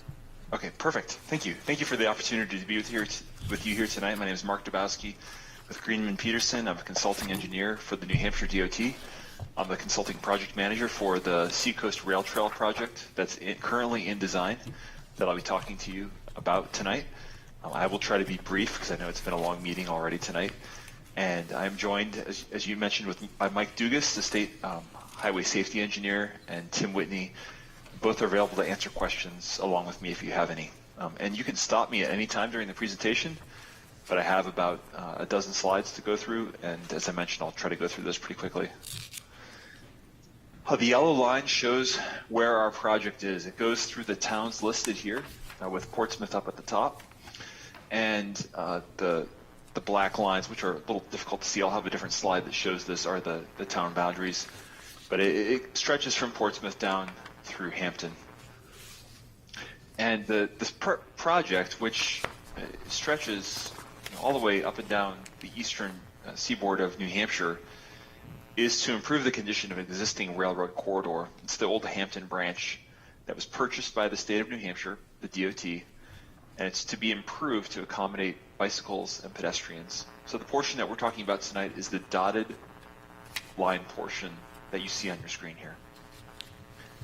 What we're doing to this former rail corridor is we are removing the rail ties that are there today, clearing the vegetation. There are invasive species present that we have to deal with. We are making drainage upgrades. There's an extensive closed drainage system in Hampton that we're dealing with. Doing ditch regrading and surface drainage regrading. Making modifications at the roadway crossings. We're actually doing the trail construction itself.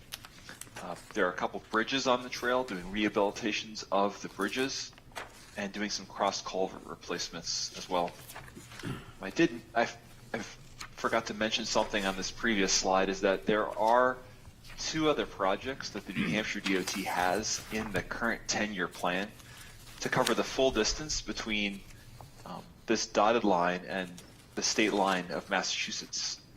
So from the bottom of the dotted line down to the state of Massachusetts, that one of the projects is in Hampton and Hampton Falls, and that is 2.3 miles. That's slated for a 2030 construction. And the southernmost portion, the Seabrook portion, is slated for a 2032 construction. So those are both in the 10-year plan, and they are they will happen if the plan continues forward as it is today. There are a few environmental concerns on the project. There is soil contamination. There's an adjacent dumping site that is contaminated. There are historic resources on the railroad, and there are wetlands that need to be preserved. As part of our required environmental evaluations, these are the primary obstacles, not obstacles, but resources that we're trying to protect and processes that we need to go through. So obstacles was the wrong word. In Portsmouth, so the city of Portsmouth, the boundaries are outlined in yellow here. And if this is Route 1 in this yellow line and Route 1 bypass coming up over to 95, the proposed rail trail is in that pink that pink line, magenta line. And inside of Portsmouth, you can see it's pretty much in between 95 and Route 1. And it runs up to the north here, where an active branch does come in from the west, and it's at Barberry Lane, where just south of Route 1 bypass, where the project ends. To give you an idea of what we're planning to do, here's a picture of another rail trail in New Hampshire. This is actually the Cheshire Branch Rail Trail over in the Keene area. This is what you could expect this rail trail project to look like when it's done.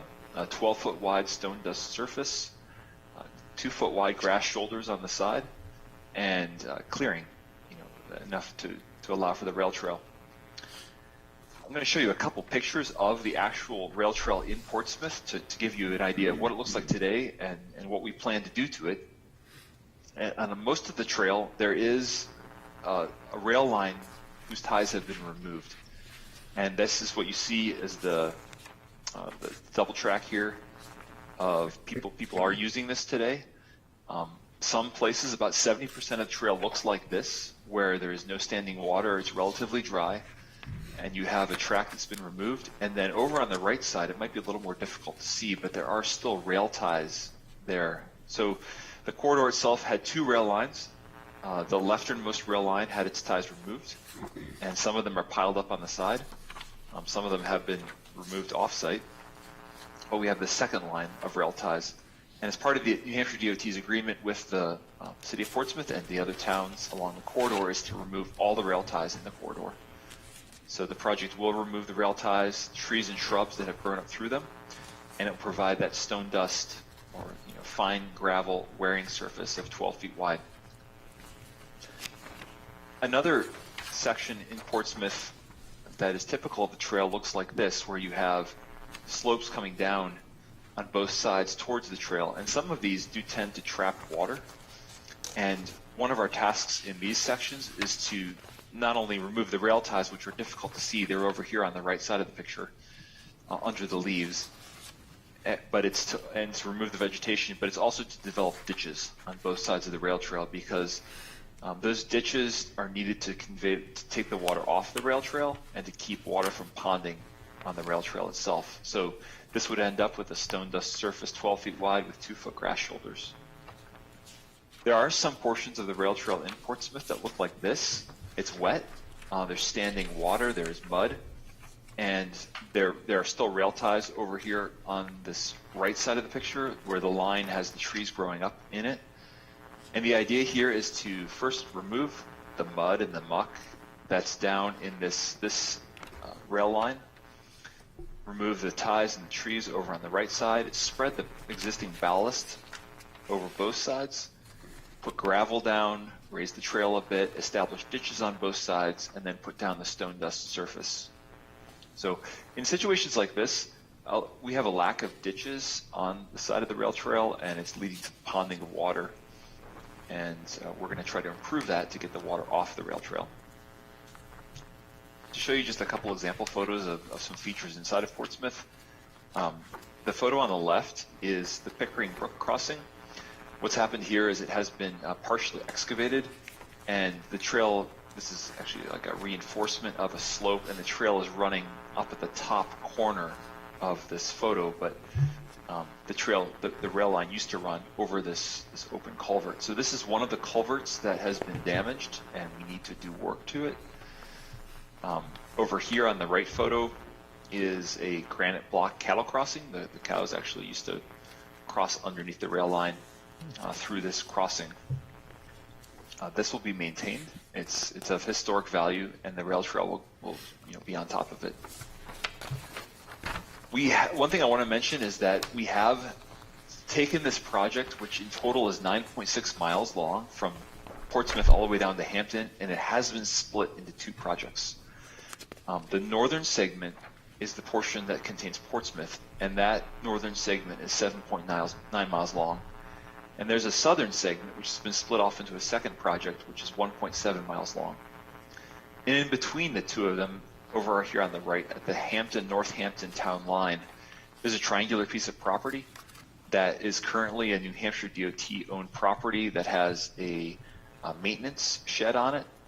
And the idea here is that this could possibly become a trail access point, and the project would split here.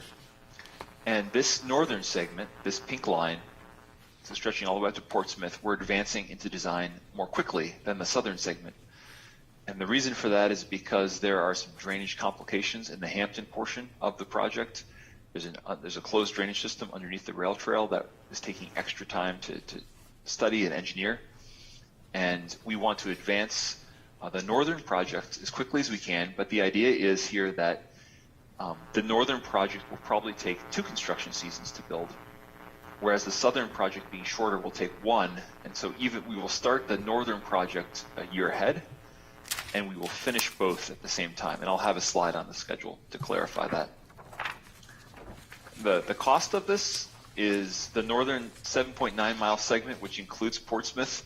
We're estimating it to cost $5.1 million for about 8 miles of trail. And the southern segment, which includes more complicated drainage features, is about $2 million for 1.7 miles. These prices per miles and these costs are pretty typical of what we have seen in other rail trails with New England. And there's also an East Coast Greenway design guide. This trail I didn't mention is part of the East Coast Greenway, which is a trail that is going to connect Calais, Maine, the Canadian border, all the way down to Key West, Florida. So this is our New Hampshire portion of it. And I do want to also mention, and tied to this cost estimate, is that the funding for this project is in the draft 10-year plan, and it has been approved by New Hampshire DOT, so the funding is there for this project. Last 2 slides deal with schedule. For this northern 7.9 mile segment, which includes Portsmouth, we're right now in the midst of public officials meetings, of which tonight is one of them. And we're going to each town and city along the corridor and presenting what we're doing. And that takes place this month. We're completing the initial phase of our design, our preliminary design, this month as well. In the spring, we will move into public informational meetings in which we ask members of the public to come, comment on the project, we'll present it to them. We'll move forward into final design, March through November, and we anticipate construction for these 7.9 miles of the northern section to take place between 2023 and 2024. We anticipate 2 years of construction. And the reason for those 2 years, just to mention, is because the access points are difficult on the rail trail, and it's going to take the contractor quite a distance to back in and out, to remove rail ties, to bring the gravel in and out, and the mud out, I should say the mud out, the gravel in. And then for the southern 1.7 miles in the Hampton section, we're following a similar schedule, but longer. As I mentioned, it's delayed by a year compared to the northern segment. Final design will be in 2023 and construction in 2024, again, so that both projects will be complete by the end of 2024. So that's the end of my presentation, and I'd like to, I'll stop sharing my screen, and I would like to open it up for any kind of comments that people have or questions. Mark, any questions from the council? Councilor Lombardi. Yes. Where are the access points to the trail? Are there multiple ones throughout the trail? How do you get to it? Thanks for asking that. I meant to mention something about that. The project itself that New Hampshire DOT is doing and that we're working on is only the trail. We are not designing any access points. There are people who are working on access points for the trail. That's just not part of our project. Scott Bogle with the Rockingham Planning Commission is spearheading that effort. One of those access points is possibly going to be this triangular property between Hampton and Northampton, kind of in this split between the northern and southern segments. There's an access point off of Barbary Lane up Portsmouth. There are other access points, potential access points down along the trail, but Mike, I don't know if you want to say anything else about that other than it's just, unfortunately, it's not part of our scope of our project, but other people are thinking about that and planning for it. That's correct, Mark, and good evening, everybody. I am Mike Durgas. I'm the Highway Safety Engineer for the DOT. As Mark said, the agreement that was executed with the communities explained that this project would construct the trail proper, that any amenities beyond that would be upon the communities to finish. I'd note that in my review of the Portsmouth Capital Improvement Program, for a number of years now, they have recognized the need to put effort into establishing formalized trailheads. So this trail will cross public roads within Portsmouth at Ocean Road, Banfield, Foley Drive, I believe you call it, and then also, as Mark said, the terminus will be at Barbary Lane.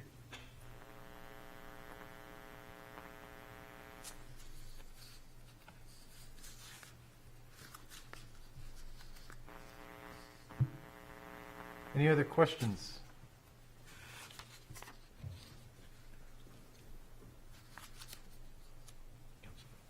Councilor Blaylock. Thank you, Mayor. Yes, besides, you mentioned if there was an access way, the community would be responsible. Would the community be responsible for any other parts of the trail? Yes, well, the major part of it, of the agreements that was executed, stated that the DOT is responsible for the initial construction, as I explained, and then once it's finished, it will be turned over to the respective communities for maintenance of the section within their community. And so the maintenance going forward, the routine maintenance would be on the communities to take care of. Excellent, thank you. You're welcome. So now I have, this is probably likely a simple question, but is there any expectation on the maintenance? Like, it's a gravel, so it's not like we're going to be plowing it to maintain running or biking. Would we just assume to leave it in a natural state in the winter to allow cross-country skiing? There are agreements that we have with other communities on how it's going to be maintained? I'd say that's reasonable. It's for non-motorized use, so I don't see the need to groom it or, as you said, plow it. The maintenance is really expected to involve clearing fallen trees, making sure the brush alongside the trail is maintained, but the simple routine tasks. Well, thank you. I don't think we have any other questions. Really excited about it. I know that a lot in the community are excited that this made it into the 10-year draft plan, and appreciate the work that you guys have obviously put into it and the time you took tonight to present it with us. So with that, I'm going to call for a a 5-minute recess, and we'll meet back in here at 9, we'll say 7-minute recess, 9:35. Thank you. Thank you. Thank you.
All right, welcome back. Next on the agenda is council items. I'll start it off. Appointments to be considered.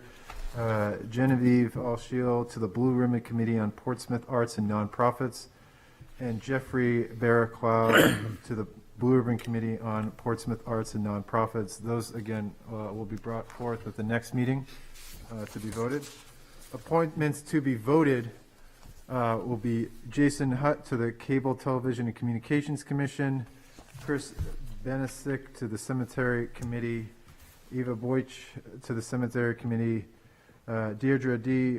Forte to the Cemetery Committee, Michael Griffin to the Cemetery Committee, Don Margison to the Cemetery Committee, Sue Polidor to the Cemetery Committee, Carrie Rubenstein to the Cemetery Committee, Susan Sterry to the Cemetery Committee, Steve DeTrolio to the Sustainable Practice Blue Ribbon Committee, and Jay Lieberman to the Sustainable Practices Blue Ribbon Committee.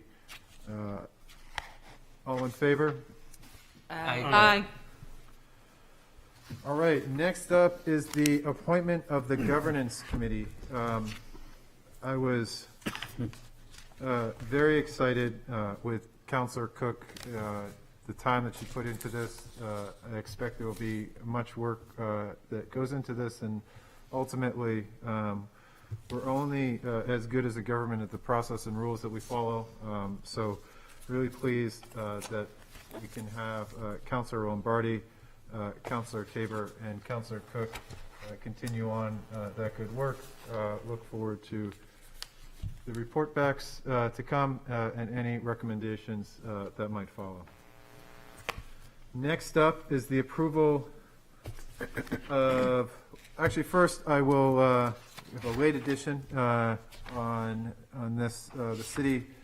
The following members were on the SWAG, Safe Water Advisory Council at the end of 2021, Councilors Lazenby, Cliff Lazenby, and myself, David McCaffrey, community members, Andrea Miko, Katri Hillman, Rich Deepantima, and one vacancy, along with the City of Portsmouth Fire Department, Bill McQuillan, City of Portsmouth Water Department, Brian Getz, City of Portsmouth Health Department, Kim McNamara, City of Portsmouth School Board, Hope Van Epps, Environmental Scientist, Dr. Laurel Schrader, New Hampshire State Representative David Muse, New Hampshire State Senator Rebecca Perkins-Coca. When reinstated by the City Council in January 22, the following city councilors were selected to serve on the Safe Water Advisory Group, Rich Blaylock and Vince Lombardi. And I am stating this as such that these are the members and membership of this committee going forward. So, thank you for listening to me talk a lot. And then we will have the approval of council rules and orders. I await a motion to approve the council rules and orders as amended in your packet. So moved, Your Honor. Second. I'd like to discussion. Offer an amendment. So this will be a motion to amend Rule 43B. Give everyone a moment to find it. And this has to deal with the public dialogues. So my motion is to amend Rule 43B by replacing, on the night of every other regularly scheduled city council meetings, with of citywide neighborhood committee ward forums. There's a second. I'll Second. So I was on the council that initially adopted the public dialogue sessions. It was a good thought to have them, but it was always the same people who came to speak at public comment, participated in the public dialogue. And we were always trying to think of ways of how we could improve it. And what this would do is it would move it from City Hall. So instead of having it at every other city council meeting, it would be at the citywide neighborhood committee ward forums, where my understanding is each ward has at least one, where there's a presentation by the city, and then the councilors could get there 45 minutes early, and we could sit down and interact with the dialogue. It should be a different set of residents, be open to all residents, but it should be more likely to have residents from that ward attending.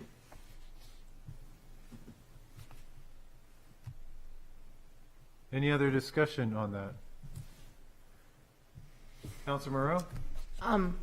I think that's a good idea, actually. I had a giant why for this entire section, is because we haven't done it in a long time, so, and now you've just answered part of my question as to why, and it's because you don't get a lot of differentiation, but doing them at the ward meetings, and I think there's probably other opportunities that we could do that at already existing public meetings that may happen as well. So maybe I think we should put it in such a way that we could make it very flexible to be able to add that to another meeting if we needed to do so, if there was, whether it's a citywide neighborhood committee meeting that's going on or something like that.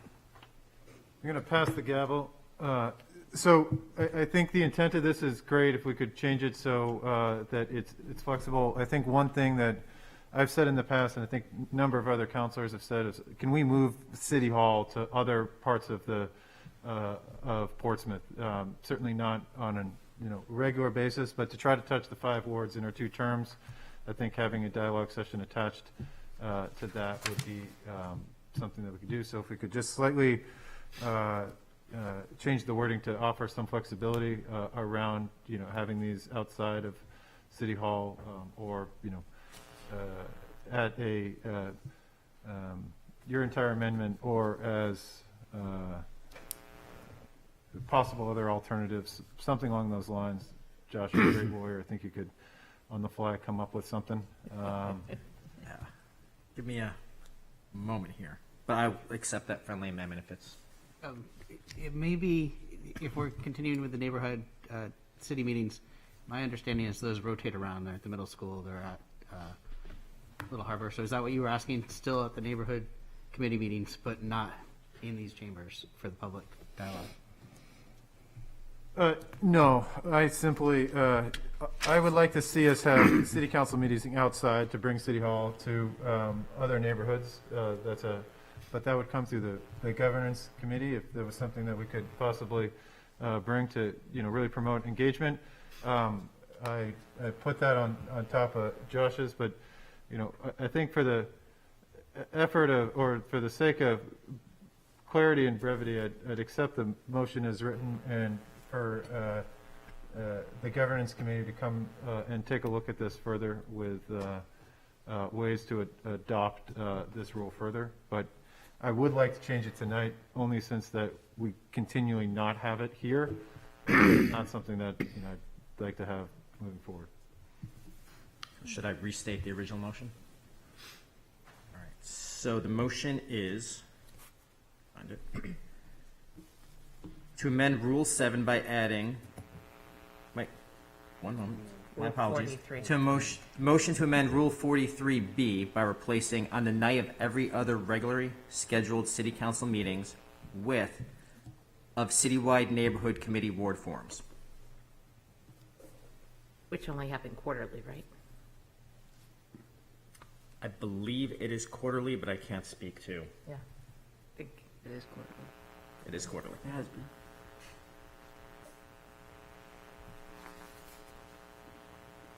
Passing the gavel again, maybe a simpler way that we could do this would be to state, the city clerk suggests amending the rules so that no public dialogue occurs only at city council work sessions and or public dialogue sessions and or other noticed public meetings occurring no more than quarterly. I'm open to that as well. Okay.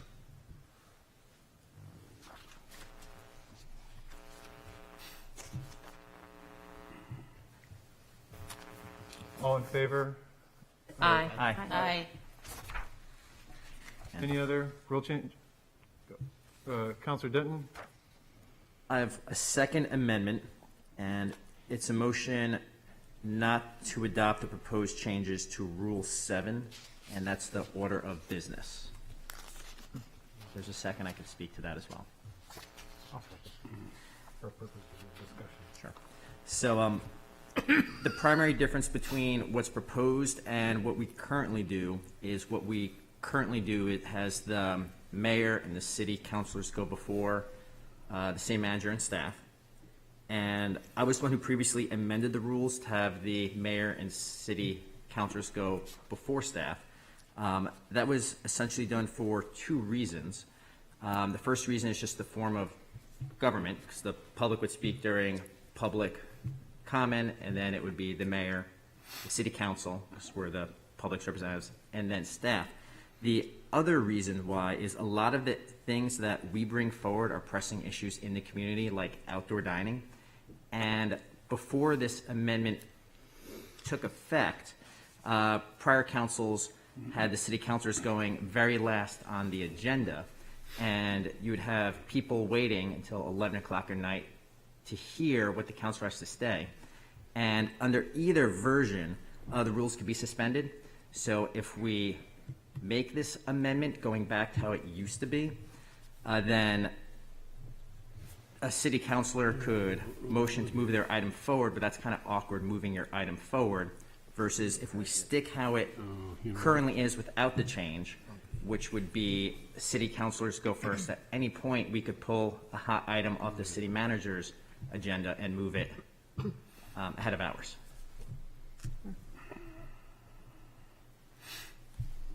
Councilor Bagley. I agree with Councilor Denton on this.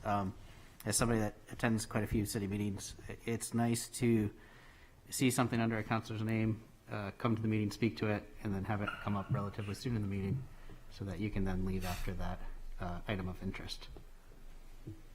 But You're on. Councilor Tabor. Could we hear from staff as to why the recommended change? If I may, Mayor? Sure. There was a precedence in the last 2 years, at least the 2 years I've been on board, that to put the city manager items toward the end of the agenda lent itself to real late appearances, whether in person or now, fortunately, via Zoom, by the staff. And so it was essentially a request of me that if there were an expectation on the part of the council to have staff present, it would be my preference not to have staff work super late, if that's possible. So it essentially came from my desire to see staff not need to regularly spend late nights here. I can say that it is better to have folks participate via Zoom. That's been an interesting silver lining accommodation from the pandemic. But quite frankly, I'm happy to be here, and I know there are key staff that need to be here, but it was essentially to allow those staff not to stay extra late. Thank you. Any other questions? I'll pass the gavel and speak on it, since and you know, you always you tend to make the rules fit what you had previously, and we had a lot of late nights. Those could come back again once we get used to each other. We might start talking a whole lot more, and nights could go on. And so it was a staff decision. It was also, it tended to be a number of the action items that we would need to take, sign permits or a merging of lots tended to have lawyers, hanging around here as well, billing hours at the, I'm assuming they're billing hours. That was, trying to get folks in and out. I do hear, and, this was when we were talking about setting the agenda, that was my first question, is could we move some of these up? So it wasn't just city staff requesting this. I thought it would be a good idea to pull forward. I do think that if there is an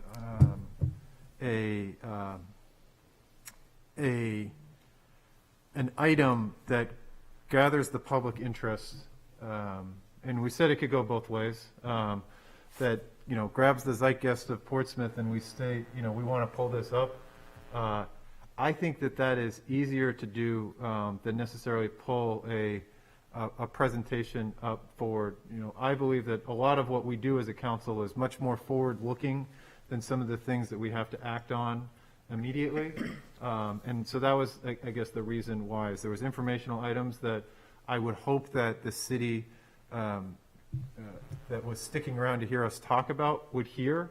And there was a lot of good information that folks just didn't hear at the end of a meeting, because once that that key point, that was brought up by a counselor was lost or was passed through, they wouldn't stick around to some of those key points on the informational items. So the informational items found themselves kind of just, on YouTube and not necessarily in the moment. And then I think that, again, some of these action items were, keeping staff as well as, others in the community here much further into the night. But I look forward to, if we can, we'll have a roll call vote on this. And this is just on the proposed change on rule number 7, order of business. Correct. So voting yes now means that you want city councilors to go prior to the city manager. Yes. Correct. Correct, yes. Assistant Mayor Kelly. No. Counselor Tabor. Yes. Counselor Denton. Yes. Counselor Moreau. No. Counselor Bagley. Yes. Counselor Lombardi. Yes. Counselor Blaylock. No. Counselor Cook. No. Mayor McCachran. No. Motion fails 5-4. 4 in favor, 5 opposed. Motion passes, I'm sorry. Oh, no, Motion fails. fails. Motion fails. So it fails. I was right the first time. Sorry. All right, and so now, are there any other items, Councilor Tabor? Yes, Rule 41, members of the public addressing the council by suspension of the rules. I would make a motion that we keep the old language. Often, we all find there's somebody out there who is a better expert than we are, and the effect of the change would take us from requiring simple majority to hear from a member of the public to 2/3. And the language in the original limits the guest speaker to 5 minutes, which I think is a nice boundary to place. And so I would propose that amendment if there's a second. Second.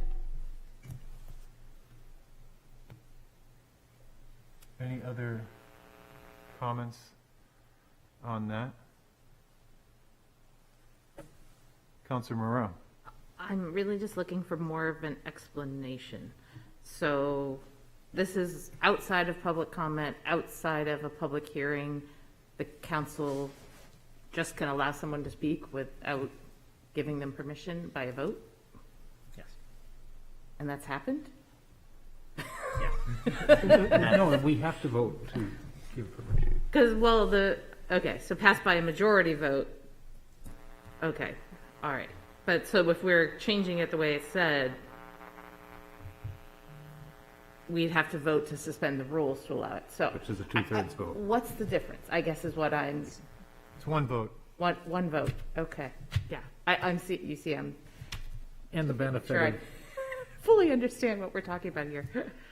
I guess I could be swayed either way. Go ahead, try. well, also the benefit of the 5-minute rule. We could add the 5-minute rule to the other part, too.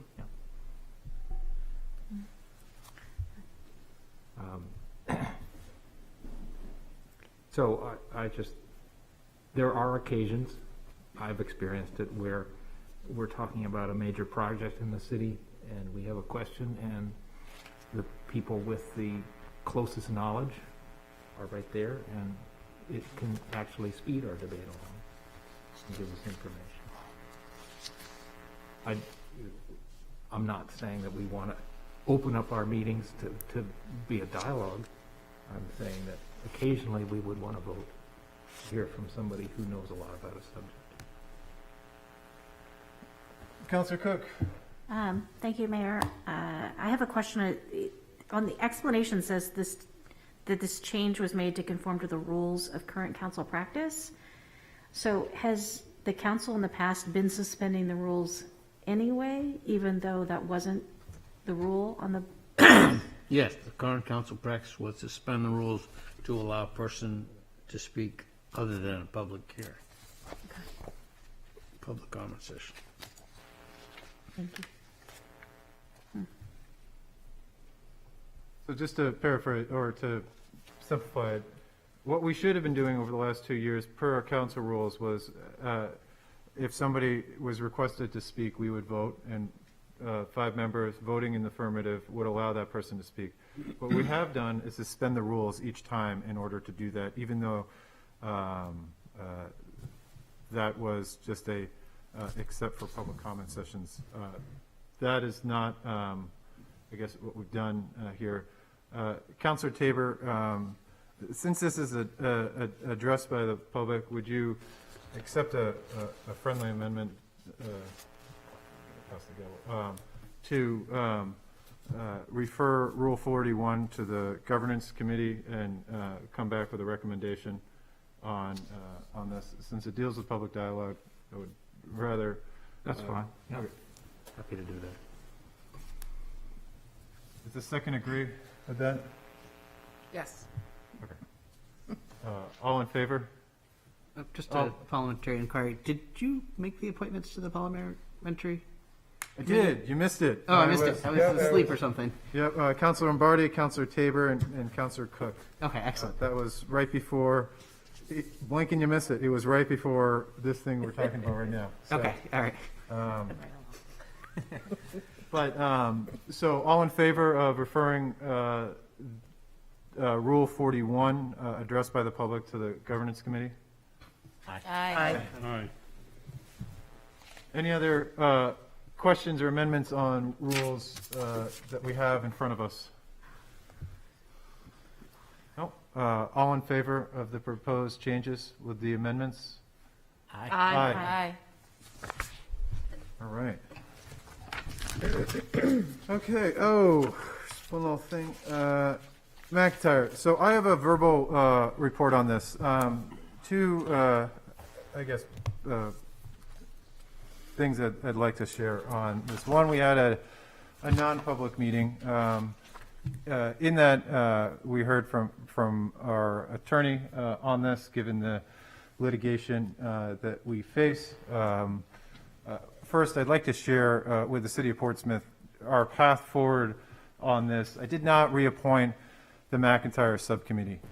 And the reason I did not appoint a McIntyre Subcommittee is that the charter is pretty clear when it comes to legal matters, ones where we find ourselves in right now. The city manager is the sole person that is hiring and should be engaging with our legal representation. In this case, it's Attorney Connolly.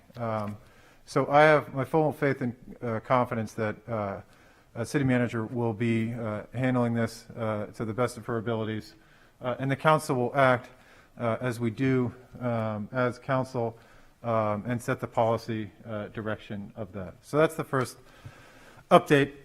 The second update is that I will be calling a special meeting for Thursday, February 10th.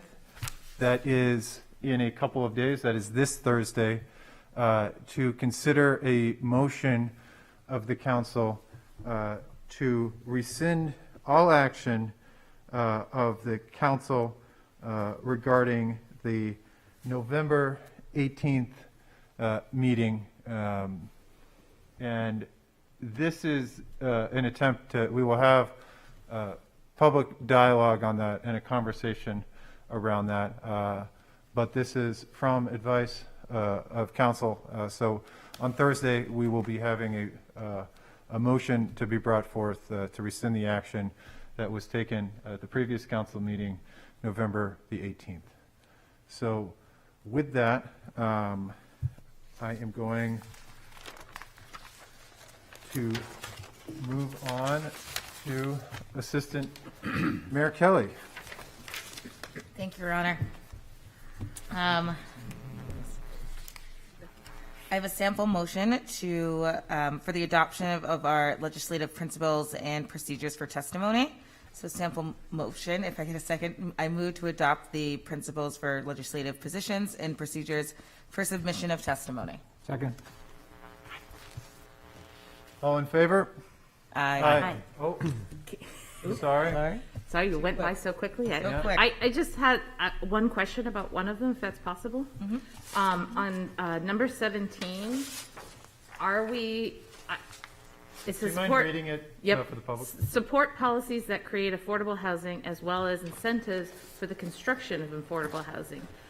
I'm wondering if we could also make it sort of an additional part is to oppose any policies that block efforts to create more affordable housing. I don't know if that's actually, maybe it's part of what you have in there, but I just wanted to like get a consensus that that's what we're trying to do. Is we're also, we're not against support, but we're going to oppose policies that actually block that effort, because I think some of those are out there. I would support that wording. Yeah. Okay. That's my request. Let's see, is that, I guess that would be an amendment? A friendly amendment, yes. Oh, okay.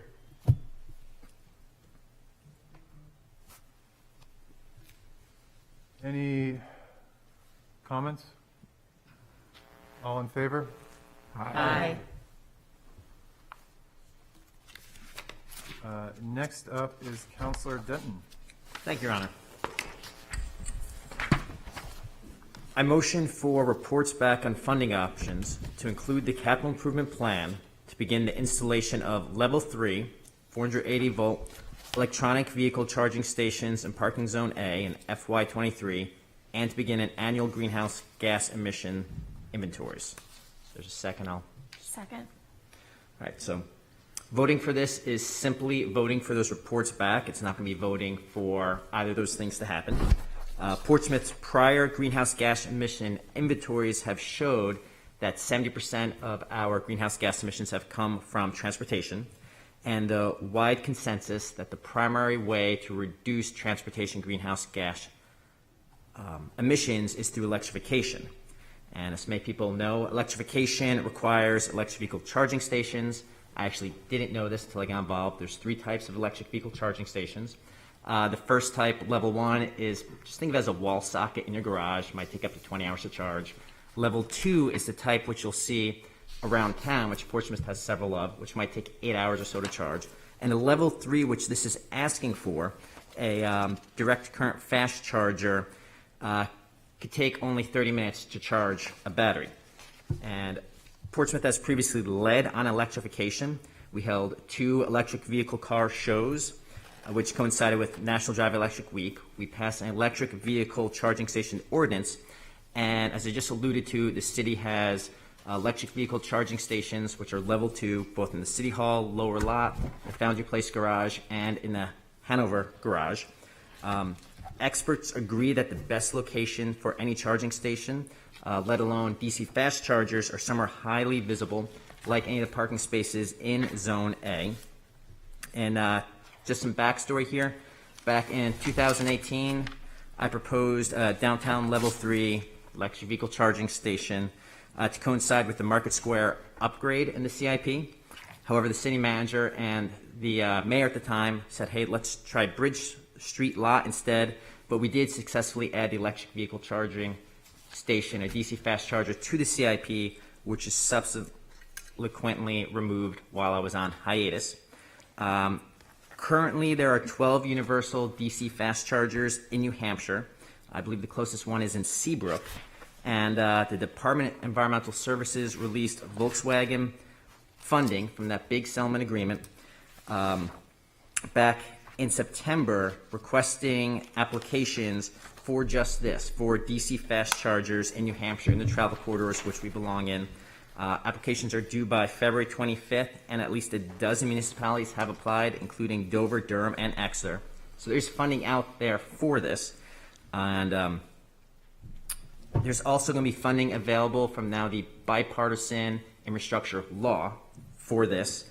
And a lot of EV drivers may actually bypass Portsmouth in the future if they don't have a fast charger where they could go.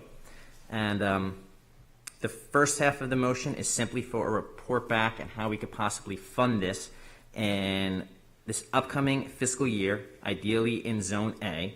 And one more thing of note on any electric vehicle charger.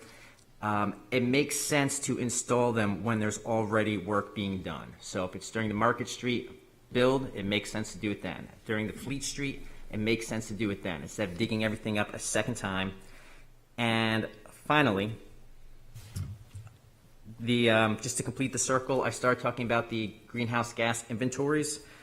Our net zero energy policy and our sustainability committee's request for climate action plan, they'll all be better if we increase the frequency of our greenhouse gas inventories. For those that don't know, they've happened every 6 years by UNH Sustainability Institute Fellows, 2006, 2012, 2018. You can find them online. I would love to see them annually. This isn't a motion to see them annually. It's just a motion for a report back and how we could fund it more frequently than it currently is. Thank you. Councilor Lombardi. In terms of the level 3 charging stations, isn't the problem the fact that there's inadequate electrical service coming into the downtown for that? I've heard the same thing. I look forward to reading something, whatever it might be the issue, but in the report back, I'd want to see alternatives as well. We will address all of that, Mayor, in the report back. Great. Thank you, Councilor Denton, for your work on this. Your continued work during your hiatus on this, and to be able to bring it back, especially now with funding opportunities closing, and there being a lot of federal funds, is something that hopefully we can have back in time to act on this. All in favor? Aye. Any opposed, I guess? No? Okay. Next up is Councilor Moreau. Thank you, Mr. Mayor. I would like to make a motion that we move for the formation of the Land Use Committee, to look at diversifying land use regulations within the city. The purpose is to review all current zoning and policies surrounding housing and development to encourage sustainable, diverse, and affordable development, including expanded multimodal transportation. With a report back to City Council on recommended alterations to the zoning and existing policies, along with any new zoning or policies to be considered important in furthering the city's goals. Furthermore, the committee, I'm hoping, if everyone agrees, shall consist of 8 members, which 2 would be from City Council, 2 members from the Planning Board, 2 members from the Planning Department staff, 1 from Economic Development Commission, and 1 member from the Portsmouth Housing Authority, as approved by the mayor. We have a second. Second. And I have put a lot of thought and have a list of members to be considered if the council and mayor so choose to create this committee. I think we need to take a look at everything that we've been talking about over the last year. I think we need to take a look at city-owned properties. I think we need to take a look at how zoning is affected. I have already been talking to different speakers to come in and actually talk to the committee about different ways that other communities are working and trying to figure out all the different ways that we can actually try to promote affordable and sustainable development. I think that there are some things that we can do pretty short term and right away, and there's some things that are probably going to take a bit longer, but I think we need to get started. And if approved tonight, I'd like to start scheduling the first meeting tomorrow. I'll pass the gavel. Incredibly excited to see this. I think that when we look at the development we see, it's all as a result of the zoning that we have. Zoning that has been created, and it's probably time to look at that as Portsmouth has changed certainly before COVID, but after COVID, I think it's going to change dramatically more in the coming years as kind of the work from home becomes a feature and not a bug. And there is a large opportunity to look and tweak and to make changes where necessary. I'm incredibly pleased with the members to be approved. I would ask for a friendly amendment, and that we add an additional city councilor on this, and I would want to nominate the Assistant Mayor Joe Kelly to sit on side. So if that's a friendly amendment, we would you had. Absolutely agree, not a problem. And so does the second agree to that? Yes.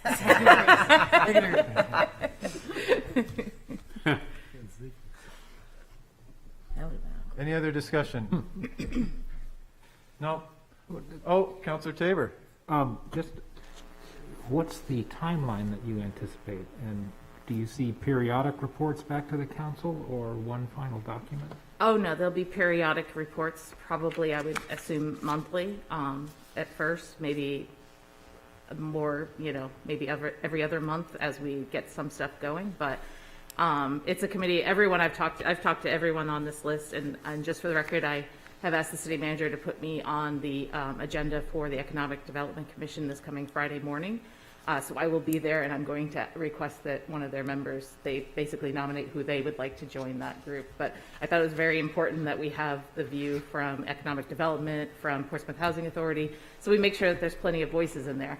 So my hope is that we have some recommendations that we can bring to you in short order, maybe within a month, and then possibly give you at least updates on what the conversations we're having, the people we're talking to, and where we're going with it. But I feel that this is important, and I'm kind of excited about it. I actually was part of the planning board for the last 9 years, so I've seen all the changes since we started with character zoning in downtown, and all of the character zoning changes and what we've done, the ADU laws and all of that. And it's been kind of exciting to see whether it works or it doesn't work, and I think it'll be even more exciting for us to sort of pick it apart a little bit, get some new perspectives from some new people, and really try to tweak it and make it work better for our changing and ever-evolving community.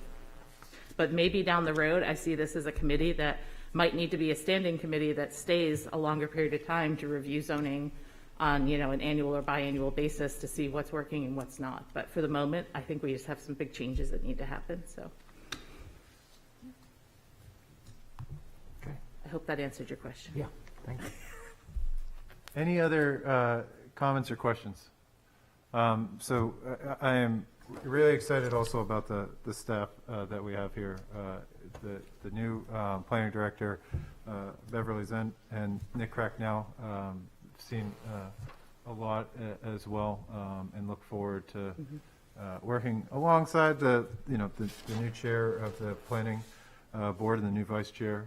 I think that there's a desire in Portsmouth to see changes when it comes to land use, ones that are going to benefit Portsmouth for years to come. So thank you, Councilman Rowe, for putting this forward. And all in favor? Aye. All right. Moving right along. Are we 10:30 yet? No, not 10:30.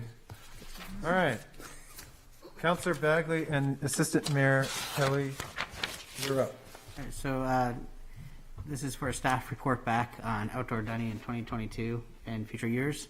And a sample motion would be to move to request a report back from the city staff on outdoor dining in 2022 and future years at the February 22nd, 2022 meeting, in particular for suggestions for fees, fee implementation process, insurance requirements, possible alternatives to Jersey barriers that may allow for more flexible use of space, accessibility, general appearance, dates of the season, as well as any other concerns or suggestions the city may have in regards to health and safety. In addition, a plan to engage with the downtown residents, retail, office, and restaurants in the discussion and planning process in an ongoing manner. If I have a second, I'll speak to it. Second. So I think, at least for me and a good number of residents and visitors to our city, one of the silver linings of COVID is the vibrancy that the outdoor dining brought to our downtown. We had a group, the Portsmouth Design Professional Alliances, led by Bob White, who put together a fantastic plan on how we could implement something relatively quickly. I think our city did much better than other similarly sized cities. It may have taken us a little bit longer to get it up and running, but what we got up and running was something that could be sustained for the long term. So I'd be looking to encourage outdoor dining and encourage it in such a way. I call it the Massimo's Press Room Cafe Von Saln corner. They had the front porch there. Massimo's looked amazing, as did the other restaurants on Penn Hollow. Not that other restaurants in town didn't do a great job. I just think they set the standard very high. They were accessible. They, in some cases, were used from morning to night. and they were very nice to look at. So what I'd be looking for in this report back is how can we kind of create outdoor dining 2.0? And then we had some public speakers tonight, and we have some letters in the packet from retail that address their concerns. So I think it's very important that we continue to involve retail, office, and downtown residents in the discussion so everybody has a seat at the table. Councilor, or Assistant Mayor? I think it's very important when we talk about outdoor dining and we talk about, the vision that we have for Portsmouth, and we look at our master plan and we look at a more pedestrian-friendly and walkable city. I think outdoor dining plays a huge role in that. I think it's very, very important that we do engage all downtown businesses in this process, because even though myself, I own a restaurant in town, I do not think one, business sector rules our city. We're a very diverse downtown. I love that about our downtown. I love that about, other parts of our community too. But I think it's very easy to say, and as Councilor Bagley has spoken to lots of residents and so have myself, I think it brought a new level of vibrancy to our downtown. And so I think it's very important that we think long-term about what our cityscape looks like. I'm really excited to hear back from city staff on what that could look like. I also think it's important to remember that while, indoor dining is back open and at full capacity, there's still hundreds of residents that don't feel comfortable. And we're still in a pandemic, i.e. potentially an endemic. So I think, again, there's several aspects to look at long-term, and I'm excited. Any other comments, any questions? Councilor Blaylock. Thank you, Mayor. I just would like to say I think it's important to support all downtown businesses, all businesses in Portsmouth. I think getting more information and allowing businesses to make a more concrete plan would be supporting them financially much more. I know the fixed costs related to, having a new outdoor dining when you haven't, but someone knows that they can guarantee that years to come, then they can make a more substantial investment and probably manage their finances better. So I'm all for this, and I can't wait to hear the report back. All right, just one quick question for the city manager. We typically don't put dates on report backs. Is this a date that we would be able to support, February 22nd? It is, Your Honor, and it is a date we would be pushing for as well. You will recall that this time last year, we had view permit open for applications in the beginning of February, and we realized that time is of the essence, and we want to allow for folks to make accommodations. So we will be happy to report back at the next council, at the February 22nd council meeting. Thank you. Councilor Cook. Thank you, Mayor. I just want to make sure that, and I think this is very inclusive motion. I want to make sure that we are reporting back on not just our downtown businesses that are interested in outdoor dining, but businesses throughout the city.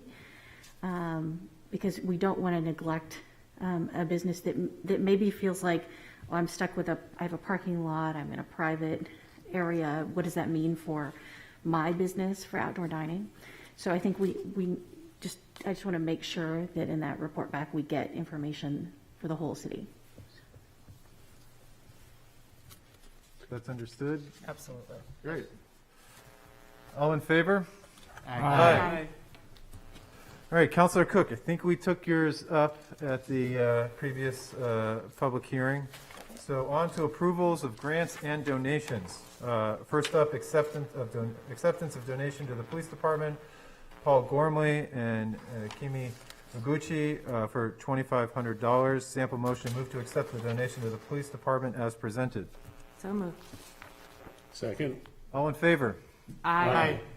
Next up, acceptance of donation to the police department from Libby Giordano and Make-A-Wish for Captain Michael Maloney and the amount of $15 for Moe's Italian Sandwich gift card. Sample motion, move to accept the donation to the police department as presented. So moved.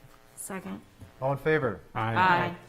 And finally, acceptance of donation to the Portsmouth 400 from Catherine Keenan for $1,623. I like the number of that. So moved. Second. All in favor? Aye. All right, we're on to the city managers. Thank you, Mayor. We have two items before you this evening. The first is the approval of the fire department's memorandum of agreement. You will recall we discussed this last meeting in non-public session, and attached in your packet is the proposed MOA language, which would allow for and offer potential lateral transfers, a higher starting rate of pay, and this would help to really allow the fire department to be more competitive in hiring. They've struggled with that. They remain among the lowest for base pay in the state, and the MOA also provides compensation for the same relevant experience previously earned by two recent lateral transfers to the department. This comes at the request of the fire chief with the support of the commission, and Fire Chief Todd Germain is available if we need him. I'd make a motion that we approve the memorandum of agreement. Second. We have a motion, we have a second. Any questions? Councilor Moreau. It was nice to hear that both the fire department and the union are on the same page, so it makes this a pretty easy increase and change to the agreement.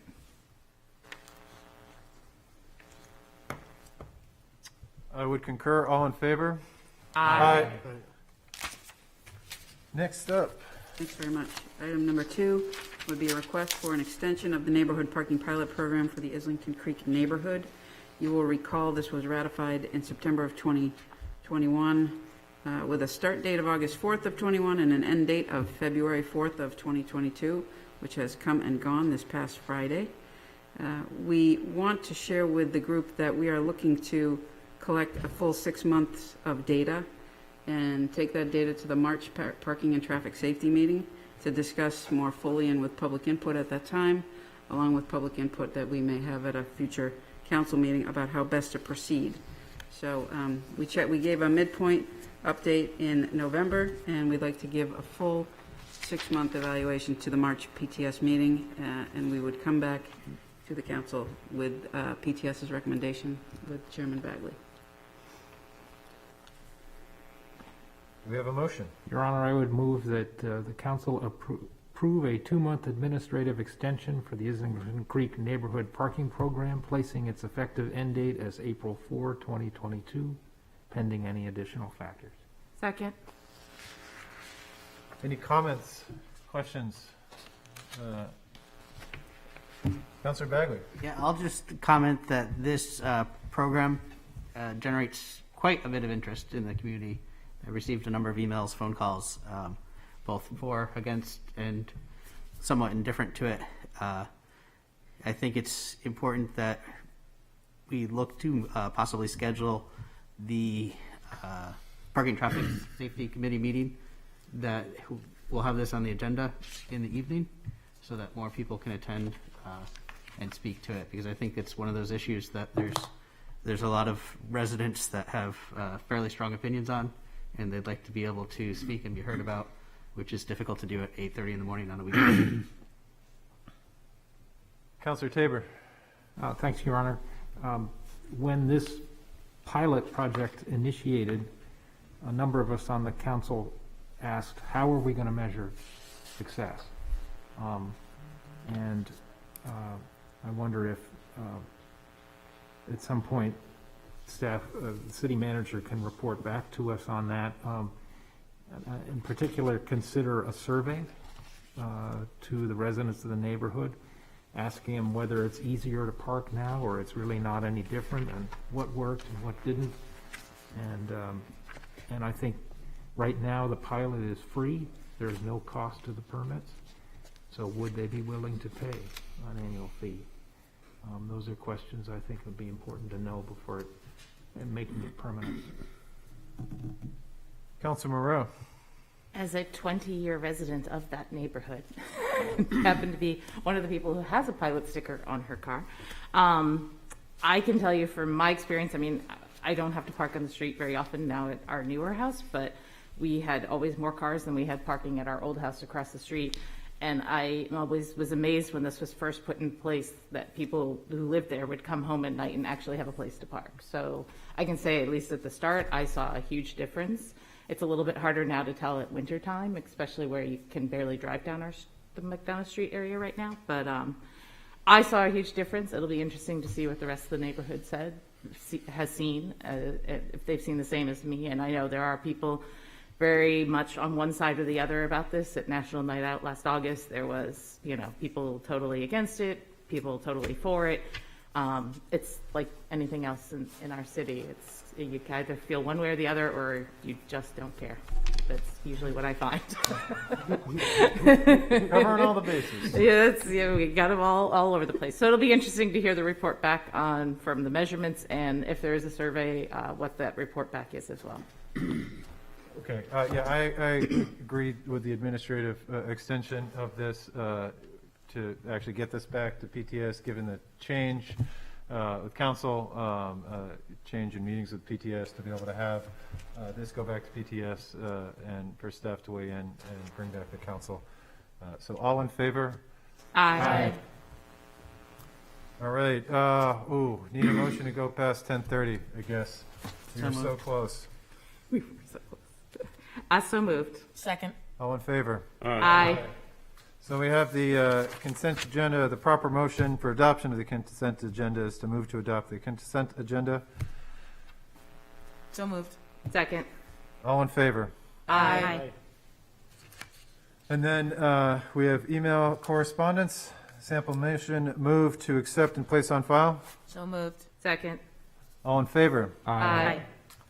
And then we have letters from various downtown businesses regarding outdoor dining and the use of parking spaces that was referenced earlier.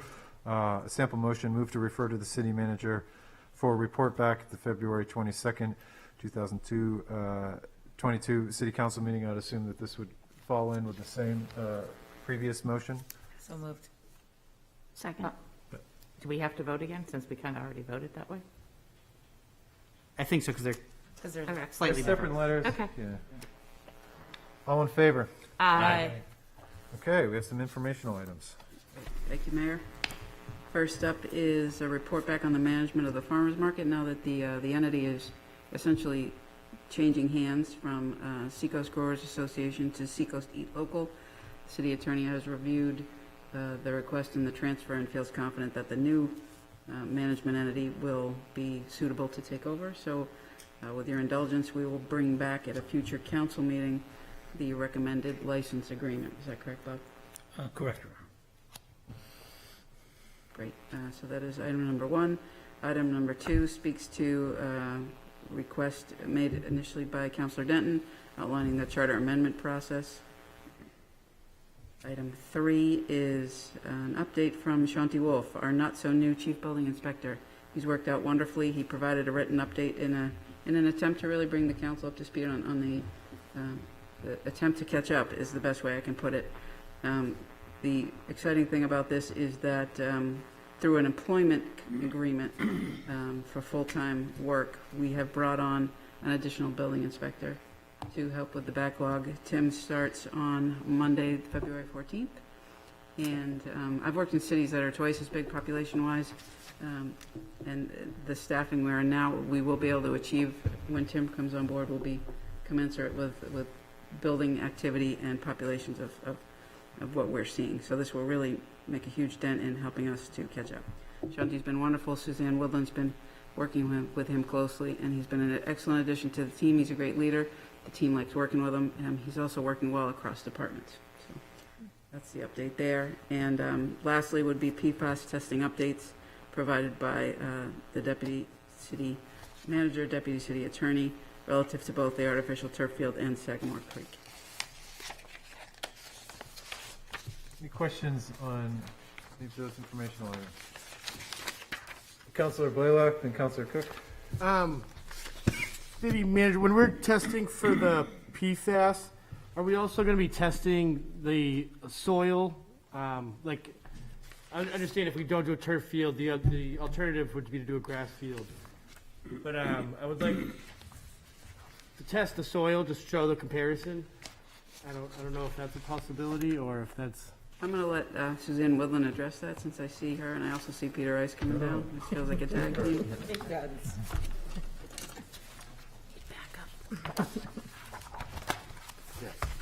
So right now we have, in terms of the PFAS testing and our contract with the independent third party, it's no to the soil. We adhered very closely to the motion that was passed. Okay.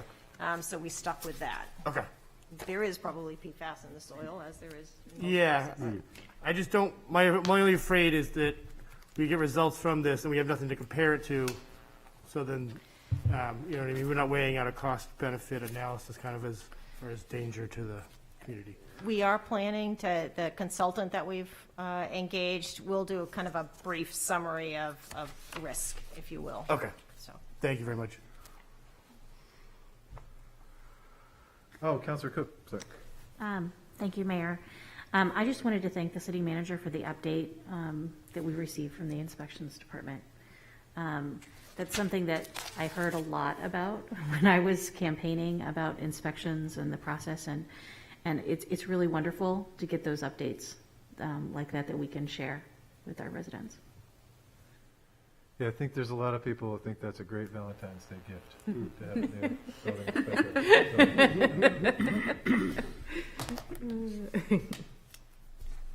Counselor Bagley. Yeah, just a quick clarification on the farmer's market. Sure. I know it's a bit early, but is the plan and anticipation that it will continue to be at City Hall? Are we done with Little Harbor and other locations? The request would be to maintain the farmer's market at the upper lot of City Hall. So from a resident's perspective, it's new management, but everything more or less looks the same? Correct. Thank you. As far as we understand right now, we do plan to meet with them. All right.